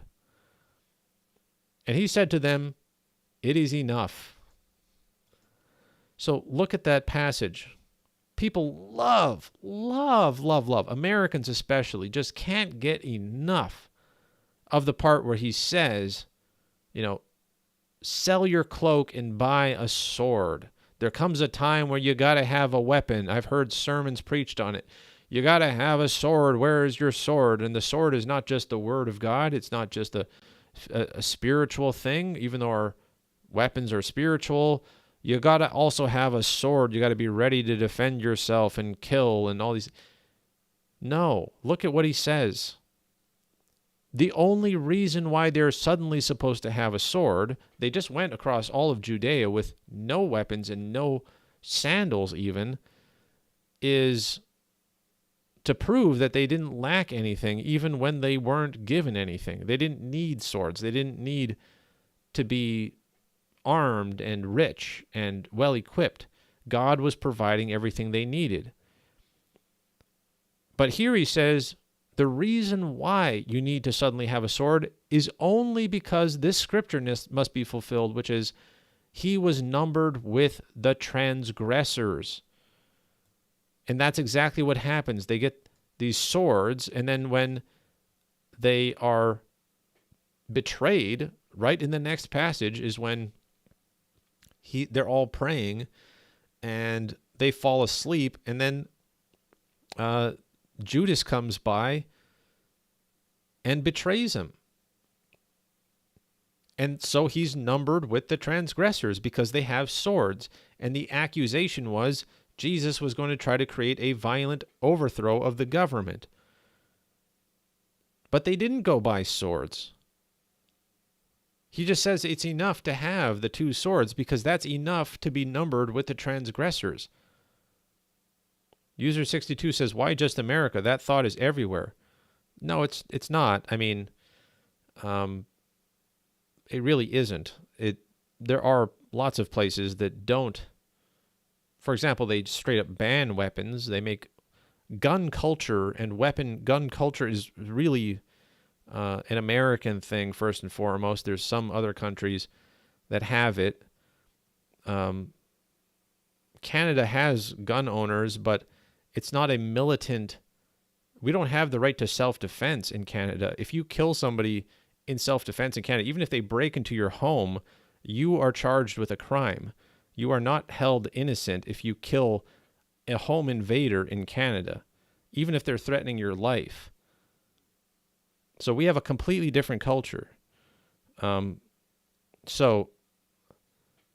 I never heard preachers in Canada going and promoting this idea. Maybe, of course, I'm sure, statistically there are preachers who do it, but this is essentially a Baptist, especially Southern Baptist American obsession, is this idea that, there's a difference between murder and killing. It's okay to kill, it's not okay to murder. It's okay to kill in self-defense because it's our God-given American right, and the Bible backs it up because you're supposed to sell your cloak and buy a sword. It's this lazy lumping together of things that completely ignores the parts where it says to not defend yourself, and the fact that they never used the swords. And when Peter did cut off the ear of the person, Jesus just healed it and undid it, and he was just doing it to be numbered among the transgressors. There's all sorts of reasons why that's, that's a false narrative. I'm seeing people say, you've never heard preachers say it. Baptists don't accept this. And somebody says, I've made up my own damn narrative. Guys, I've heard it. I looked it up. I come from a long line of pacifists. We've been criticized by those people for being pacifist. They even say that we're traitors because we wouldn't defend our country in times of war, that we're cowards because we wouldn't defend our families, this type of stuff. I never said it's every Baptist, and I never said it's every Baptist preacher, but that is the main source of where it's coming from. You can be defensive about it, but let's also be realistic.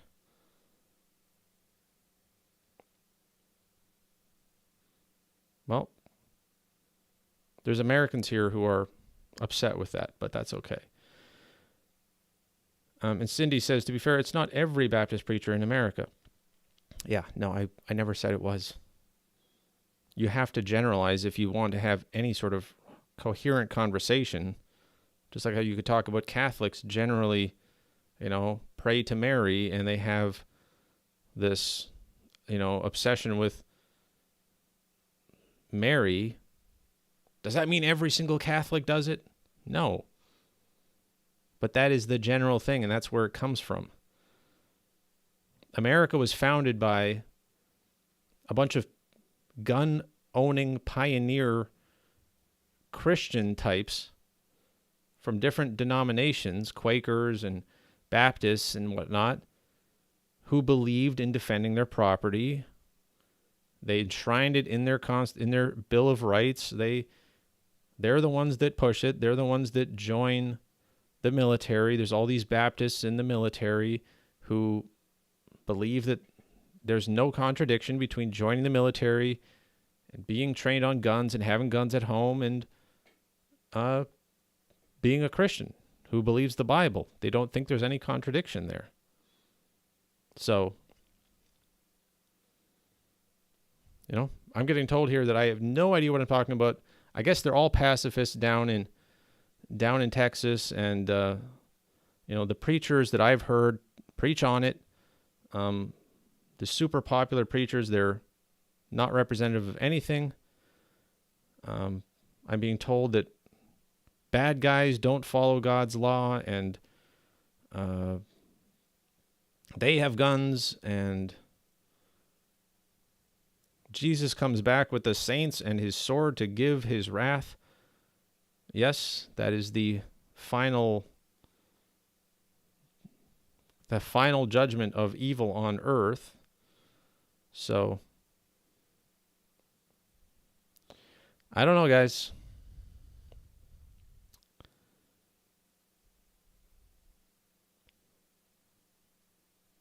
Eric says, when Peter uses it, Jesus heals the soldier. Yeah. And God Love says, you remember Polytechnic Brother, Terry Wolf? I don't know what that means.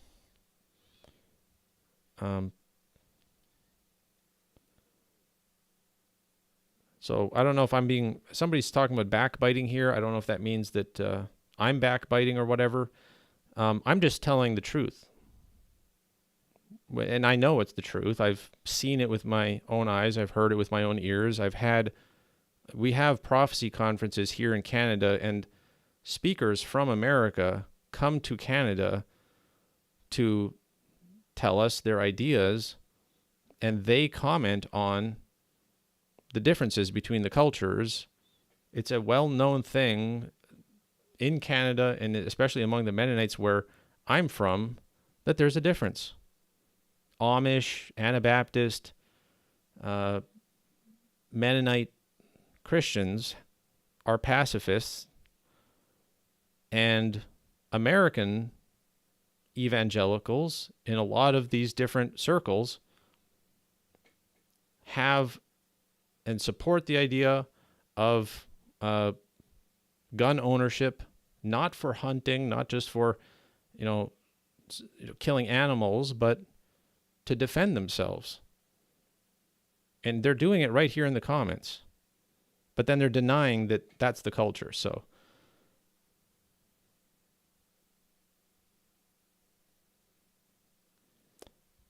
look, I don't care that, it upsets some people to tell the truth.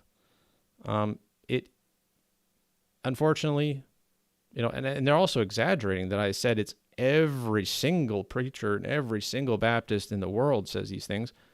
I just know my history. So, anyway, that was the last thing anyway.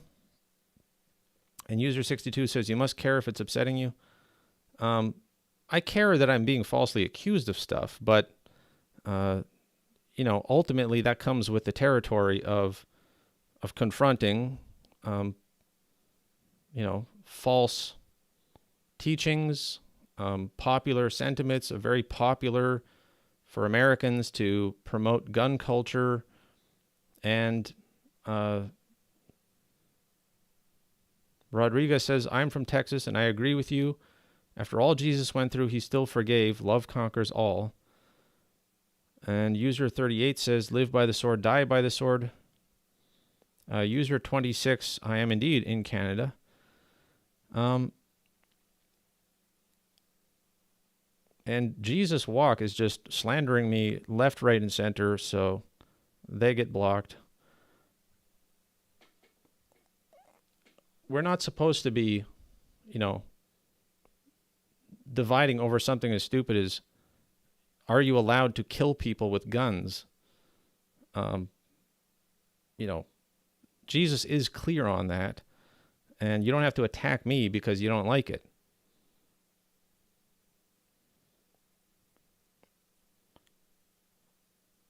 Duck says, God didn't ask us to be soldiers, but to be martyrs. Right.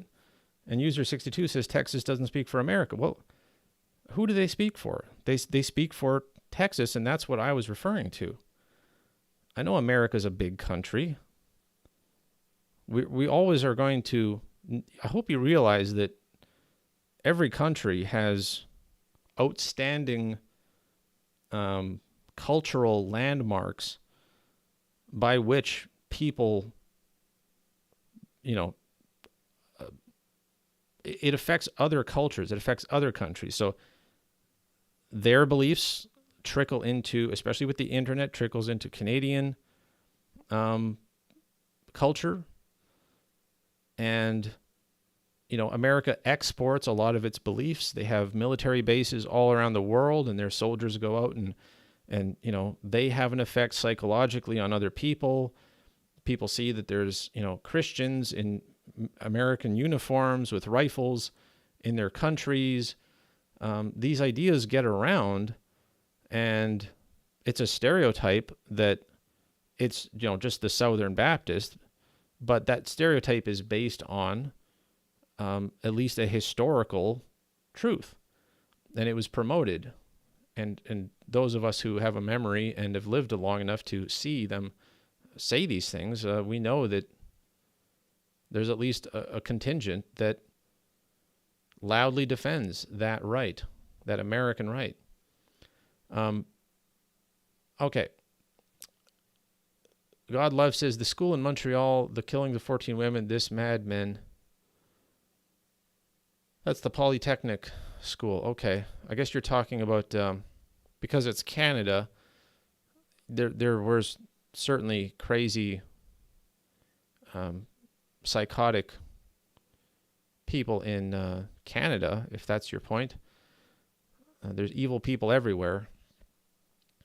91 Daisy says, one question, maybe it's stupid, but it is about eating blood. There are food all over the world that their ingredient is blood, perhaps a blood pudding sausage. And then in New Testament, Acts 15:20, it said,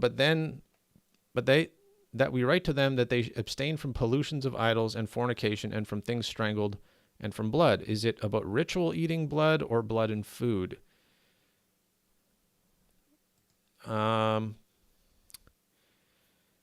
I think that if it's cooked blood, and so it's just part of an ingredient, I guess, I suppose, that would be different than drinking the blood of a dying animal or whatever they did in the Greek rituals back in the day. I think the main thing is to try to avoid those types of ritualistic blood drinking, which is still something that happens today with adrenochrome and that type of stuff. God Love says, Most High said you should not kill in the 10 Commandments. Yeah, and then the argument that I've heard from American preachers, not all of them, but some of them, is that there's a difference between that kind of killing and murder, so that if you kill somebody in self-defense or whatever, then it's not really killing. So obviously in the Old Testament, they're literally told to go and kill people, kill entire populations, and not even spare the children. And we're not Israelites. We're Christians.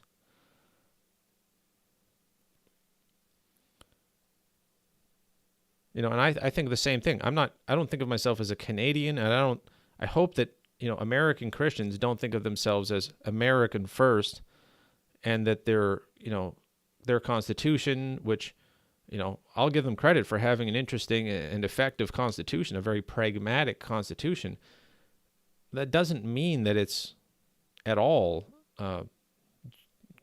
Christian, or that it justifies behaviors, or that just because you have a right to do something in the Constitution or in the Bill of Rights or whatever, that God would consider that to be moral and good. That's not how that works.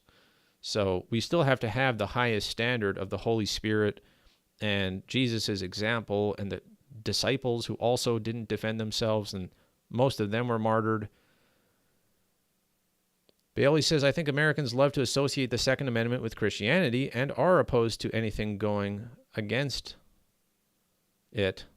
Yeah, I mean, that's very well known. And then I've debated actually on TikTok, or it wasn't supposed to be a debate. It was just supposed to be a discussion, but it was kind of a debate with some Christians who were specifically talking about the Second Amendment and nationalism and patriotism, and the idea of whether we're supposed to serve our country or whether we're supposed to serve God, or whether there's a contradiction between those two. And they were arguing those exact things and saying that the Constitution, is godly, that our rights come from God, and so therefore, God allows us to defend ourselves. And then when you bring up the verses that very clearly say that we shouldn't be defending ourselves, we should love our enemies, we should turn the other cheek, we should do good to those who hate us, those who love their lives will lose it, those who save their lives will lose it. All these things, they just sort of shrug at it. It's like, yeah, but then they love that verse about, buying swords, and that exact verse came up just recently in that discussion. So, and that was I don't think he was Baptist. Maybe he was Pentecostal, or maybe he was something like that, but he was a chaplain in the military. So he was a military Christian chaplain, and he was a veteran, a respectable guy, of course. But I was arguing that the Bible has a higher standard than that. User 62 says, I'll protect my family at all costs. And Defenders of Jesus Christ says, sorry, Terry, you lost me with your anti-defense narrative. Well, that wouldn't be the first time. The Anabaptist, I come from Anabaptists, and I tell people to read the book, The Martyr's Mirror, which is an account of thousands of years of Christians being defenseless in the face of ruthless and unfair persecution, and that they refuse to defend themselves purely out of conformity to Jesus' example and teachings. And to me, that is the epitome of Christian example. And so I hope and pray that if it ever comes down to the situation where I have an opportunity to defend myself, or I can lay down my life and be an example of non-defense, I would not defend myself. I hope that I would have enough Holy Spirit to not do that, to not kill somebody else to defend myself. Defenders of Jesus Christ, it's interesting that this is suddenly the topic, but, it has been for a while, but, it went from Rene Girard, which was an entire discussion around how people reciprocate violence for violence, and the radical notion, the irony is not lost on me.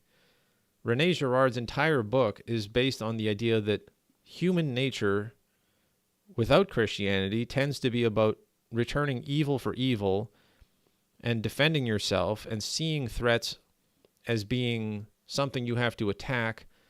And then, of course, the enemy sees you as something they have to attack because you both see each other as threats, and how that escalates into, I will protect myself at any cost and you are a threat to me, and all the justifications people have for violence and scapegoating and all these types of things. That was the entire point of our opening discussion. And now the discussion is concluding with me being told that I'm wrong for saying we should be like Jesus and not defend ourselves, even when it's unfair and wrong. So, I don't know. I'm going to have to digest this, but it's pretty amazing.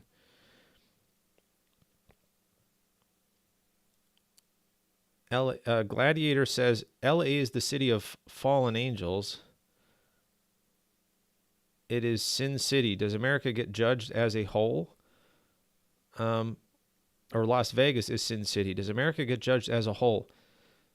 No, we're not living in the time of national judgments like the Old Testament. We live in a time where Jesus says that a single household will be divided 2 against 3 and 3 against 2, and father will be against son, and daughter will be against mother-in-law, and that he came to send a sword to divide people, and it's an individual salvation and an individual judgment.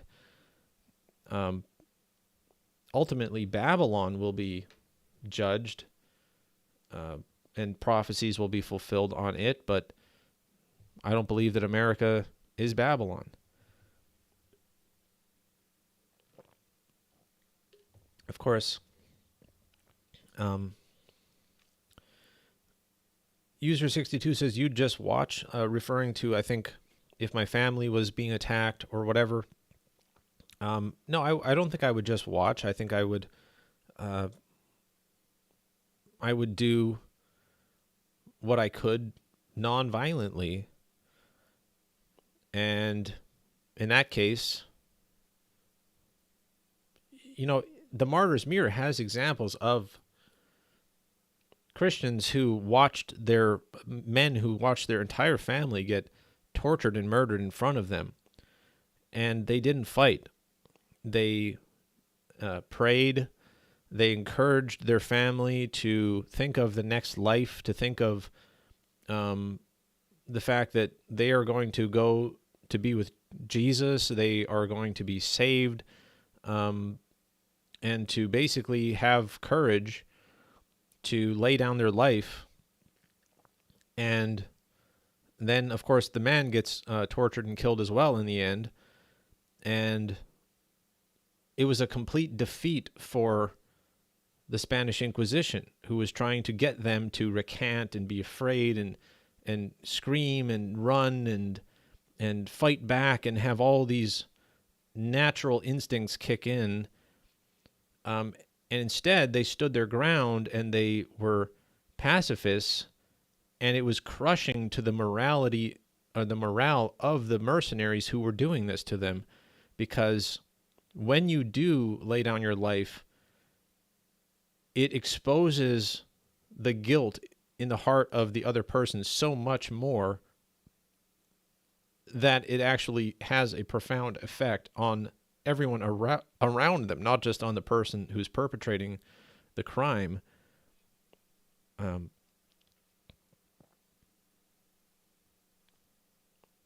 Anyway, maybe that should be a discussion for tomorrow, or not tomorrow, but Monday or sometime the next time we get together. We could talk about nonviolence and pacifism stuff. That wasn't supposed to be the theme here. But, I don't mind that it came up. Will says, I totally missed today's live stream. Could you quickly summarize it with a few words? Thank you if you do. So the idea of basically the first half of the study was a sort of introduction to Rene Girard's philosophy from his book, Things Hidden Since the Foundation of the World. It's just an introduction. There's a million more things that I could say if I really wanted to try to explain all of his, how he develops his ideas there. But basically he argues that human nature is about imitating, that he thinks of things as being triangular, that human relationships are almost always triangular. There's an object that two different people want at the same time. And the fact that they both want the same thing at the same time convinces both of them that that object is worth fighting for. And so they both go for the same object at the same time, and by going for it at the same time, they both convince each other that they should fight about it. And then that sort of, by nature, creates more and more conflict, and there's a lot of implications from there, but it's called mimetic theory, the idea that human nature is not based on logic or on just instinct, but on a relationship around the people around us, and that tends to lead to an escalation of violence, and then the need to settle that escalation of violence with some sort of scapegoat that they can blame on everything. See, this is interesting. Just from talking about these things, God Love says, I disagree. She thinks Babylon is America, but seems to agree that Stephen was a good example when he let himself be killed by the mob. So we have that. People want to believe that Babylon is America. Other people want to believe that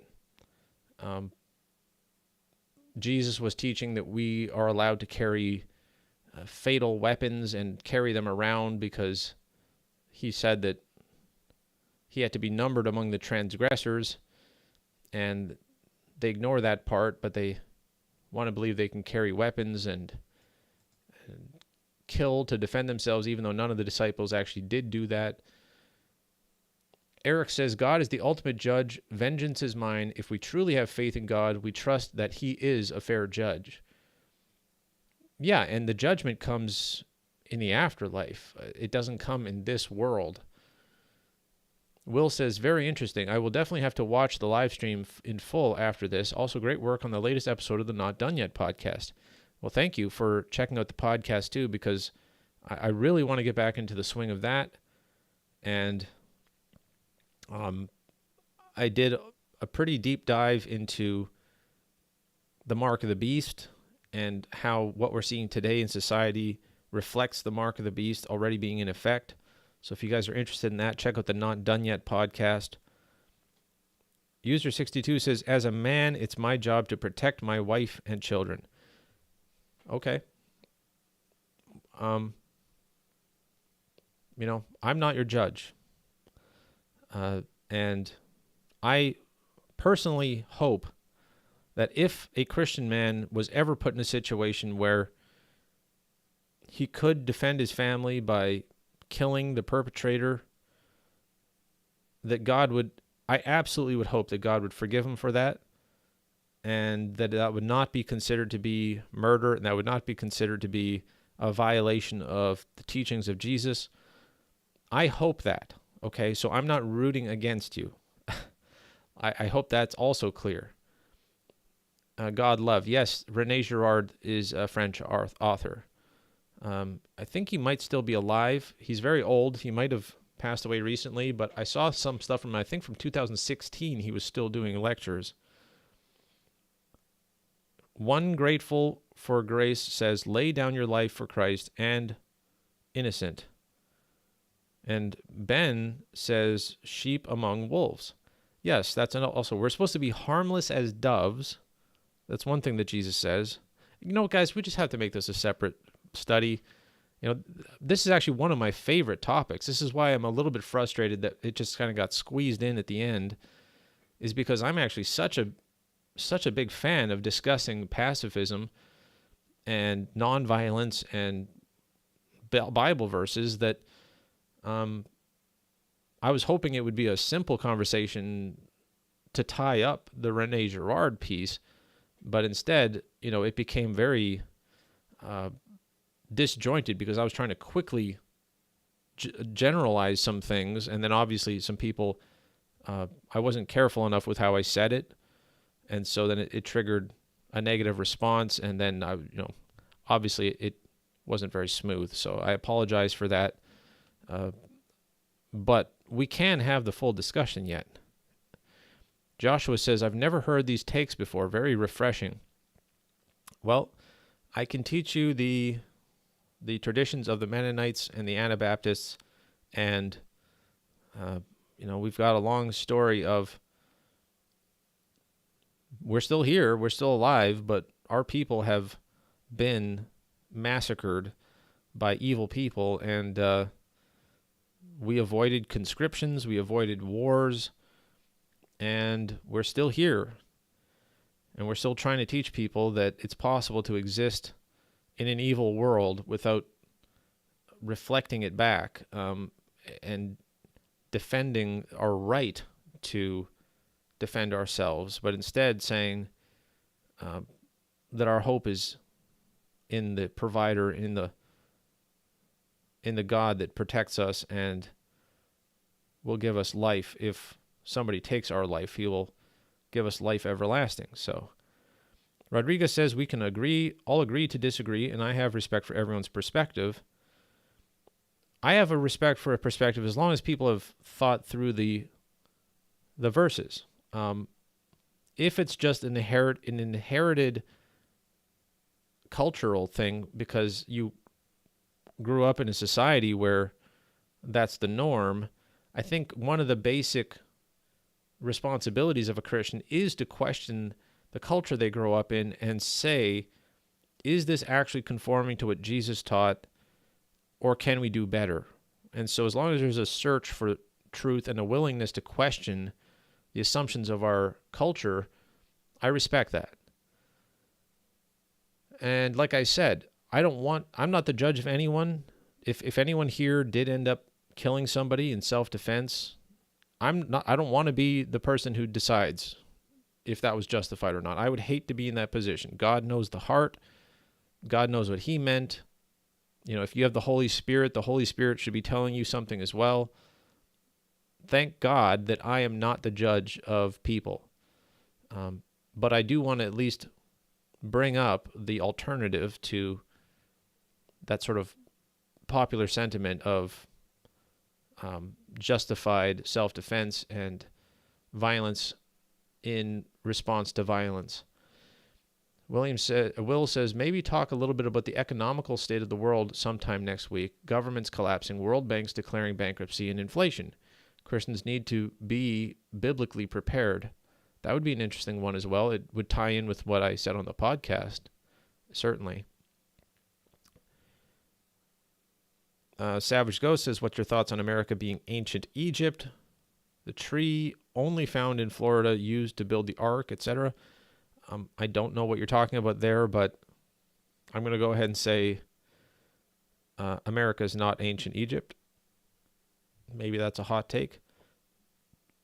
Rodriguez says, but I must say, if you have fear for God, no weapon formed against his children shall prosper.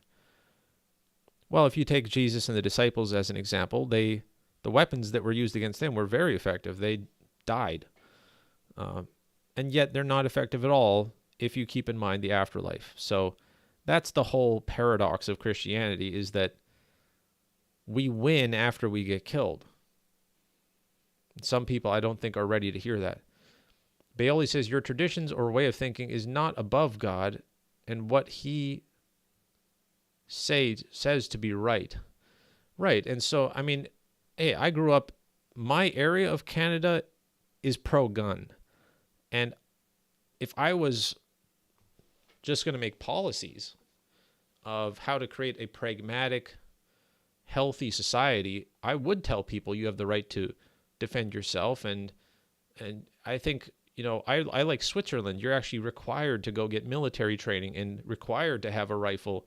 And you're required to maintain your rifle in order to make sure that you're prepared at any moment to go to war and protect your nation. And these types of, it's the very noble human moral type of policies. But the Christian in me that responds to the gospel looks beyond that and says, actually, we can do better than that yet. And it's not about having a moral, stable, pragmatic society. It's about being a radical example to the world of darkness that goes beyond just morality, and it goes into an exposure of human tendency and this possibility of transforming the world through a radical example. Will says, once the crap storm hits and Christians realize there's no pre-trib rapture to save them, a lot will start panicking. Well, it says that. It says that very clearly, that they will betray one another, and they will attack one another. I would expect in my lifetime, at this rate, there's going to be some sort of different churches that are going to make some sort of deal, and they're going to end up betraying. I'm going to end up getting betrayed somehow. A lot of you might get betrayed, and I hope that we're going to be on the same page when the time comes to all stand united in Christ and not take political sides or, something like that. User 62 says, maybe go spread the word in jails, change lives. Then maybe the bad guys should be taught, not us here. Okay. Says, I'm not watching my wife die or children. Hey, better men than you have done it. Men who, were on fire for the gospel and were willing to stand up in the face of truly satanic oppression just because they believed in the Bible. They did watch their families die. In fact, it happens all around the world to this day, in China, in Palestine, in the Middle East, in Saudi Arabia. There are families to this day who are watching their wives and children and fathers die for being Christian, or, for non-religious reasons, but just as Christians, they forgive those people, or they show a different example. And so what do you say to those people? I mean, I look at that and my heart breaks, and the tragedy of it is so overwhelming. I don't have a family. I'm sure that if I did have kids, every fiber in my entire body would say, no, I will absolutely defend my family no matter what. And I don't care if I have to kill thousands of people to defend one of my children. That would be my mentality. It would be everything in my body would be telling me that. So how can I tell anyone, a father of a family, that that's wrong? I can't. What am I going to do? All I can say is that what Jesus does, when it really comes down to it, we're talking about theory here, but when it really comes down to it in real life, there will be a reality of a choice. And that choice might end up being to set an example of radical non-defensiveness and being a sacrifice. Not a ritual sacrifice, but the kind of sacrifice that the disciples were showing that Christianity transcends those types of instincts. Okay, I think we've said that point enough for now. If we do want to go back to it next week, hopefully you guys would be willing to join and have that discussion. Sam and Mickey says Armenia. That's where some of that genocide is happening, some of those persecution of Christians. God Love says, we go underground churches. Yeah, there are underground churches to this day.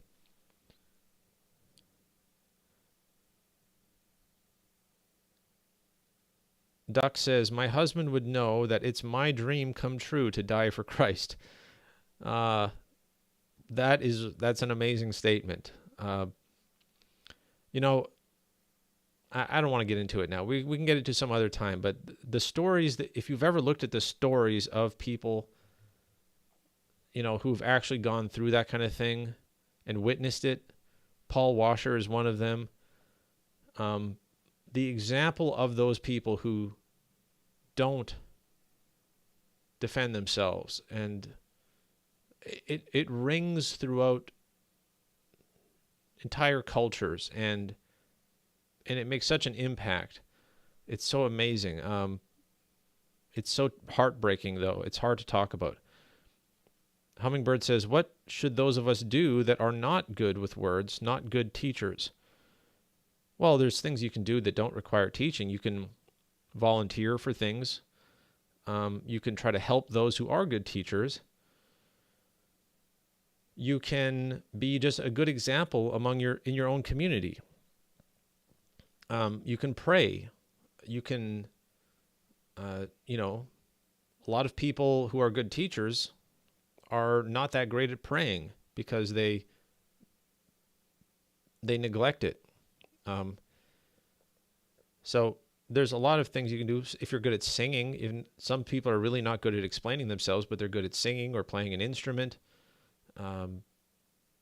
There's just physical tasks as well if you have any kind of skills.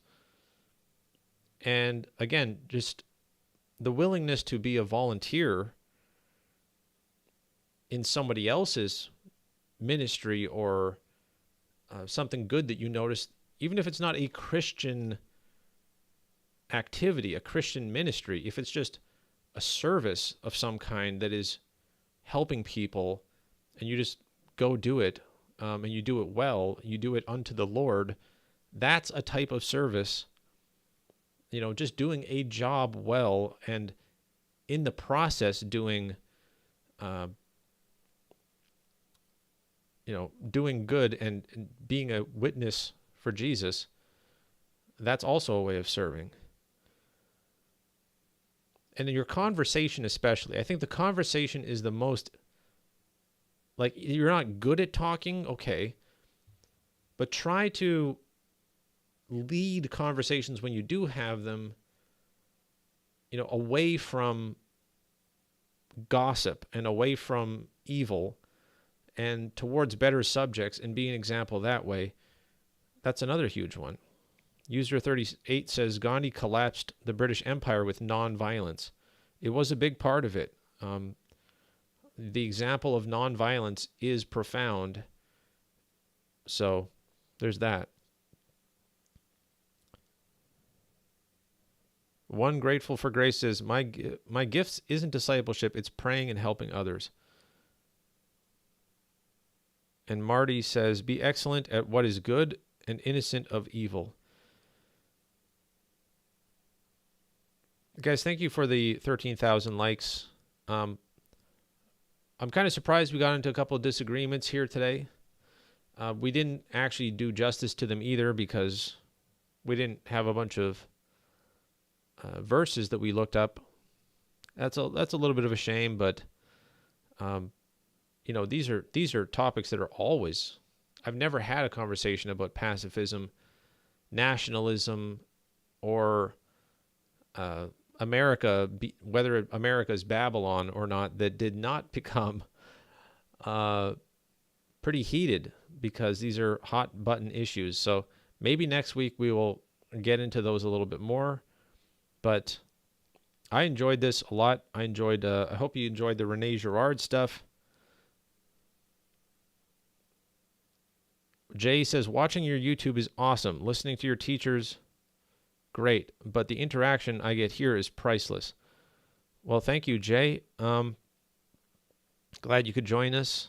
Leave comments on the videos if you want. Even if you disagree, one of the great things you guys could do, anyone who disagreed with my stuff, I don't hate you. I don't wish anything bad from you, and I don't disrespect you either, even if I make light of some arguments, because I've heard them many times, and so it almost feels like I'm talking to the same people I've talked to in the past, although that's unfair to people I'm talking to now.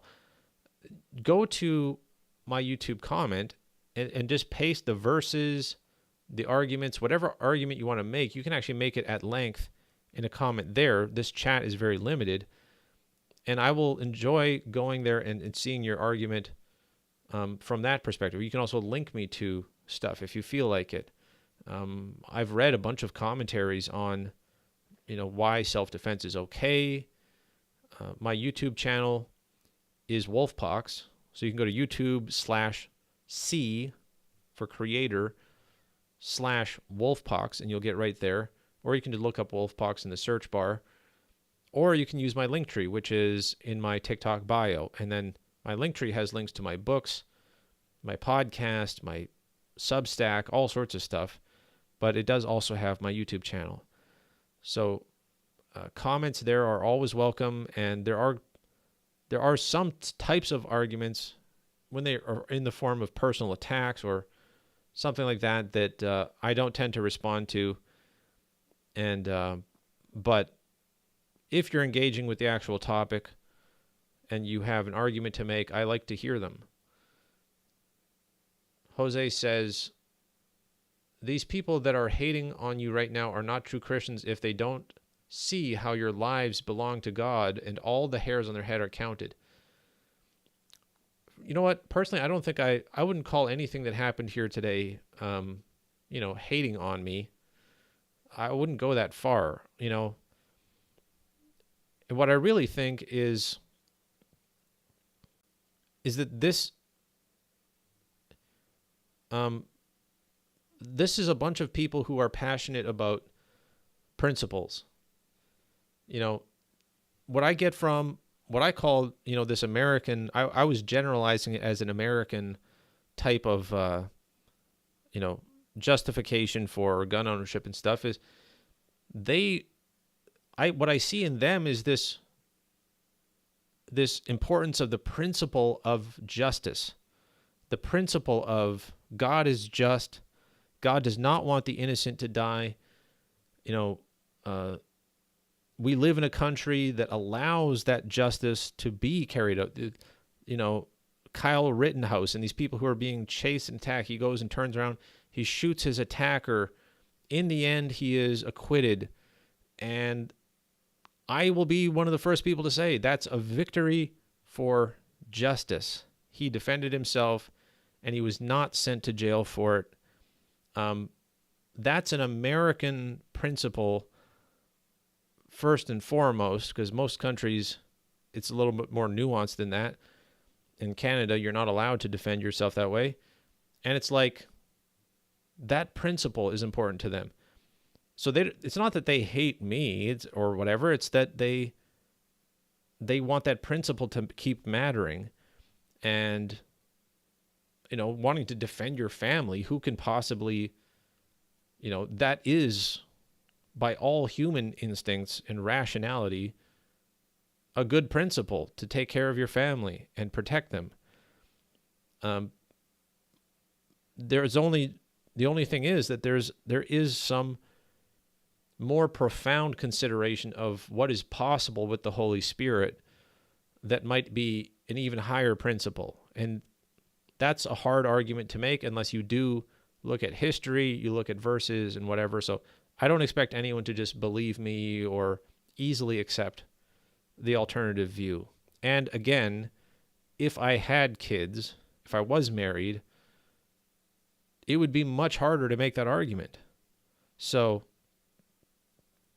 it's not that I'm a hypocrite, but I'm not in that position where I have to think about my children and my wife and what would happen if something went crazy and I had to decide whether to defend my family or not. I'm not here to judge those people if the thing happens. But I do agree with you that, God does know everything that's supposed to happen. And in fact, our life is in his hands. That's really what it comes down to.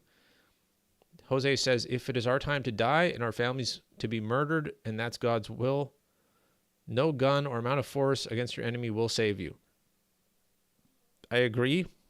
And I would say in times of real crisis, the amount of crazy things that happen where somebody who should have died didn't.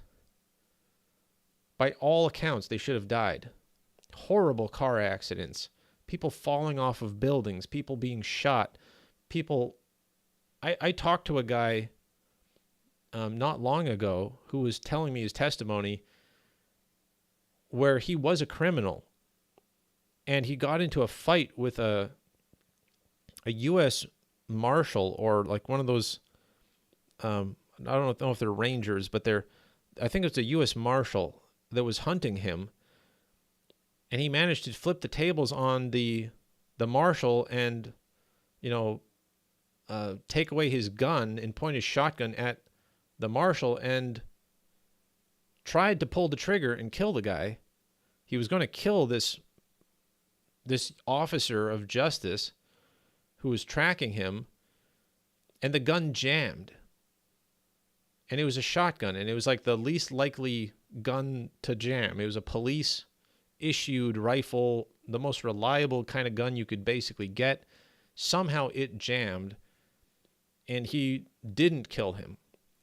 And then he went on to have this ridiculous resolution of that, and those two actually ended up forgiving each other and becoming friends.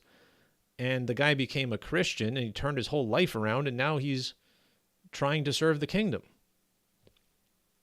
Now, that's the kind of thing that just is, that's like, only God can do those things, but God does do those things. And that's the power of the Holy Spirit. That's the power of God. And so you might be one of those people, and your life is in God's hands. So again, those are the types of things we have to be willing to consider. Sam and Mickey says, Paul should have been dead several times. He says in 2 Corinthians, yes, he says that he experienced death many times, often experiencing death.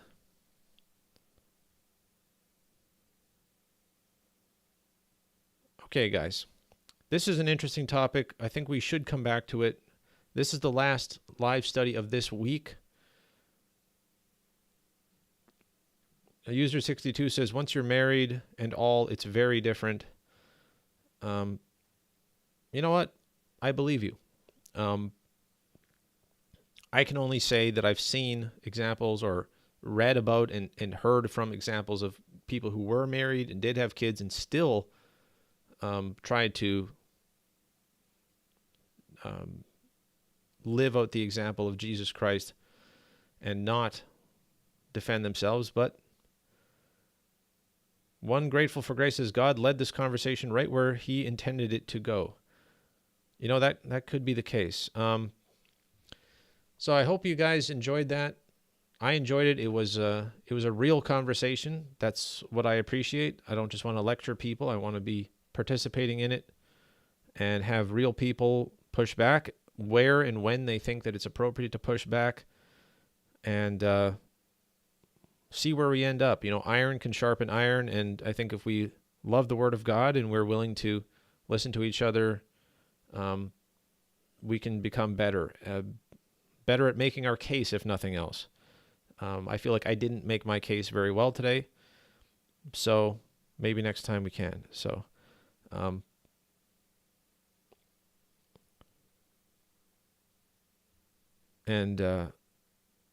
I do understand your point there, user 62, about there's a difference between defending yourself and defending your loved ones. That's another interesting principle that I believe you're standing up for, that principle. And it's not so cut and dry in the Bible whether you would be allowed to defend somebody else, even if you're not supposed to be defending yourself. Can you defend somebody else? Will says a closing prayer. Generally I wasn't doing it, but I can do one quickly. I would say, God, we are entering a time, I believe, of increasing pressure, and time is running out to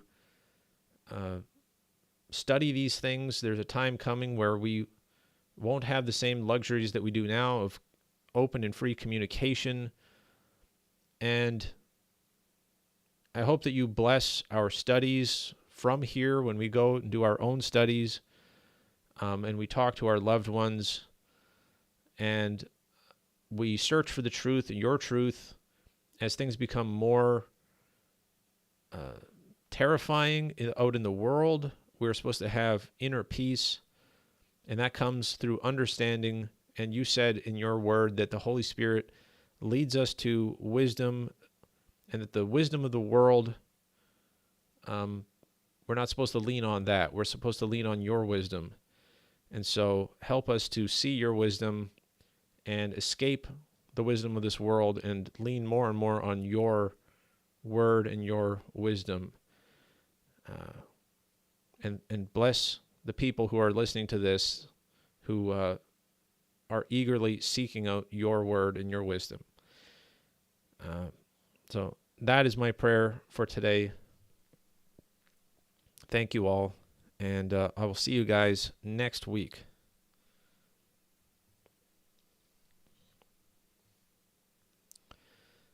Guys on YouTube here,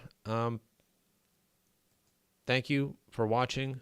Baoli says, which of you, by taking a thought, can add 1 cubit to his stature? Matthew 6:27. I like to believe that we're in good hands, even when things seem crazy. I've had near-death experiences that God saved me from. I know a lot of other people have. You know, it's easy to talk about principles. It's easy to talk about how things should be, what should be right, what should be wrong. But I believe in the miraculous, and the God reserves the right to do miracles to this day, whether we acknowledge them or not. And when it really comes down to it, I think we have a protector and a guardian that even if our life is destroyed, or the life of our loved ones, God is still in control. And we have examples in the Bible of good people dying unnecessarily, and yet it is within God's will. And so I think you guys know where I stand on that, but we can revisit that topic again yet. Thank you guys for watching, and share this with people if you think this is a worthwhile conversation. You can share the YouTube link on Twitter or Facebook or wherever you guys hang out, and I'll see you guys around next week.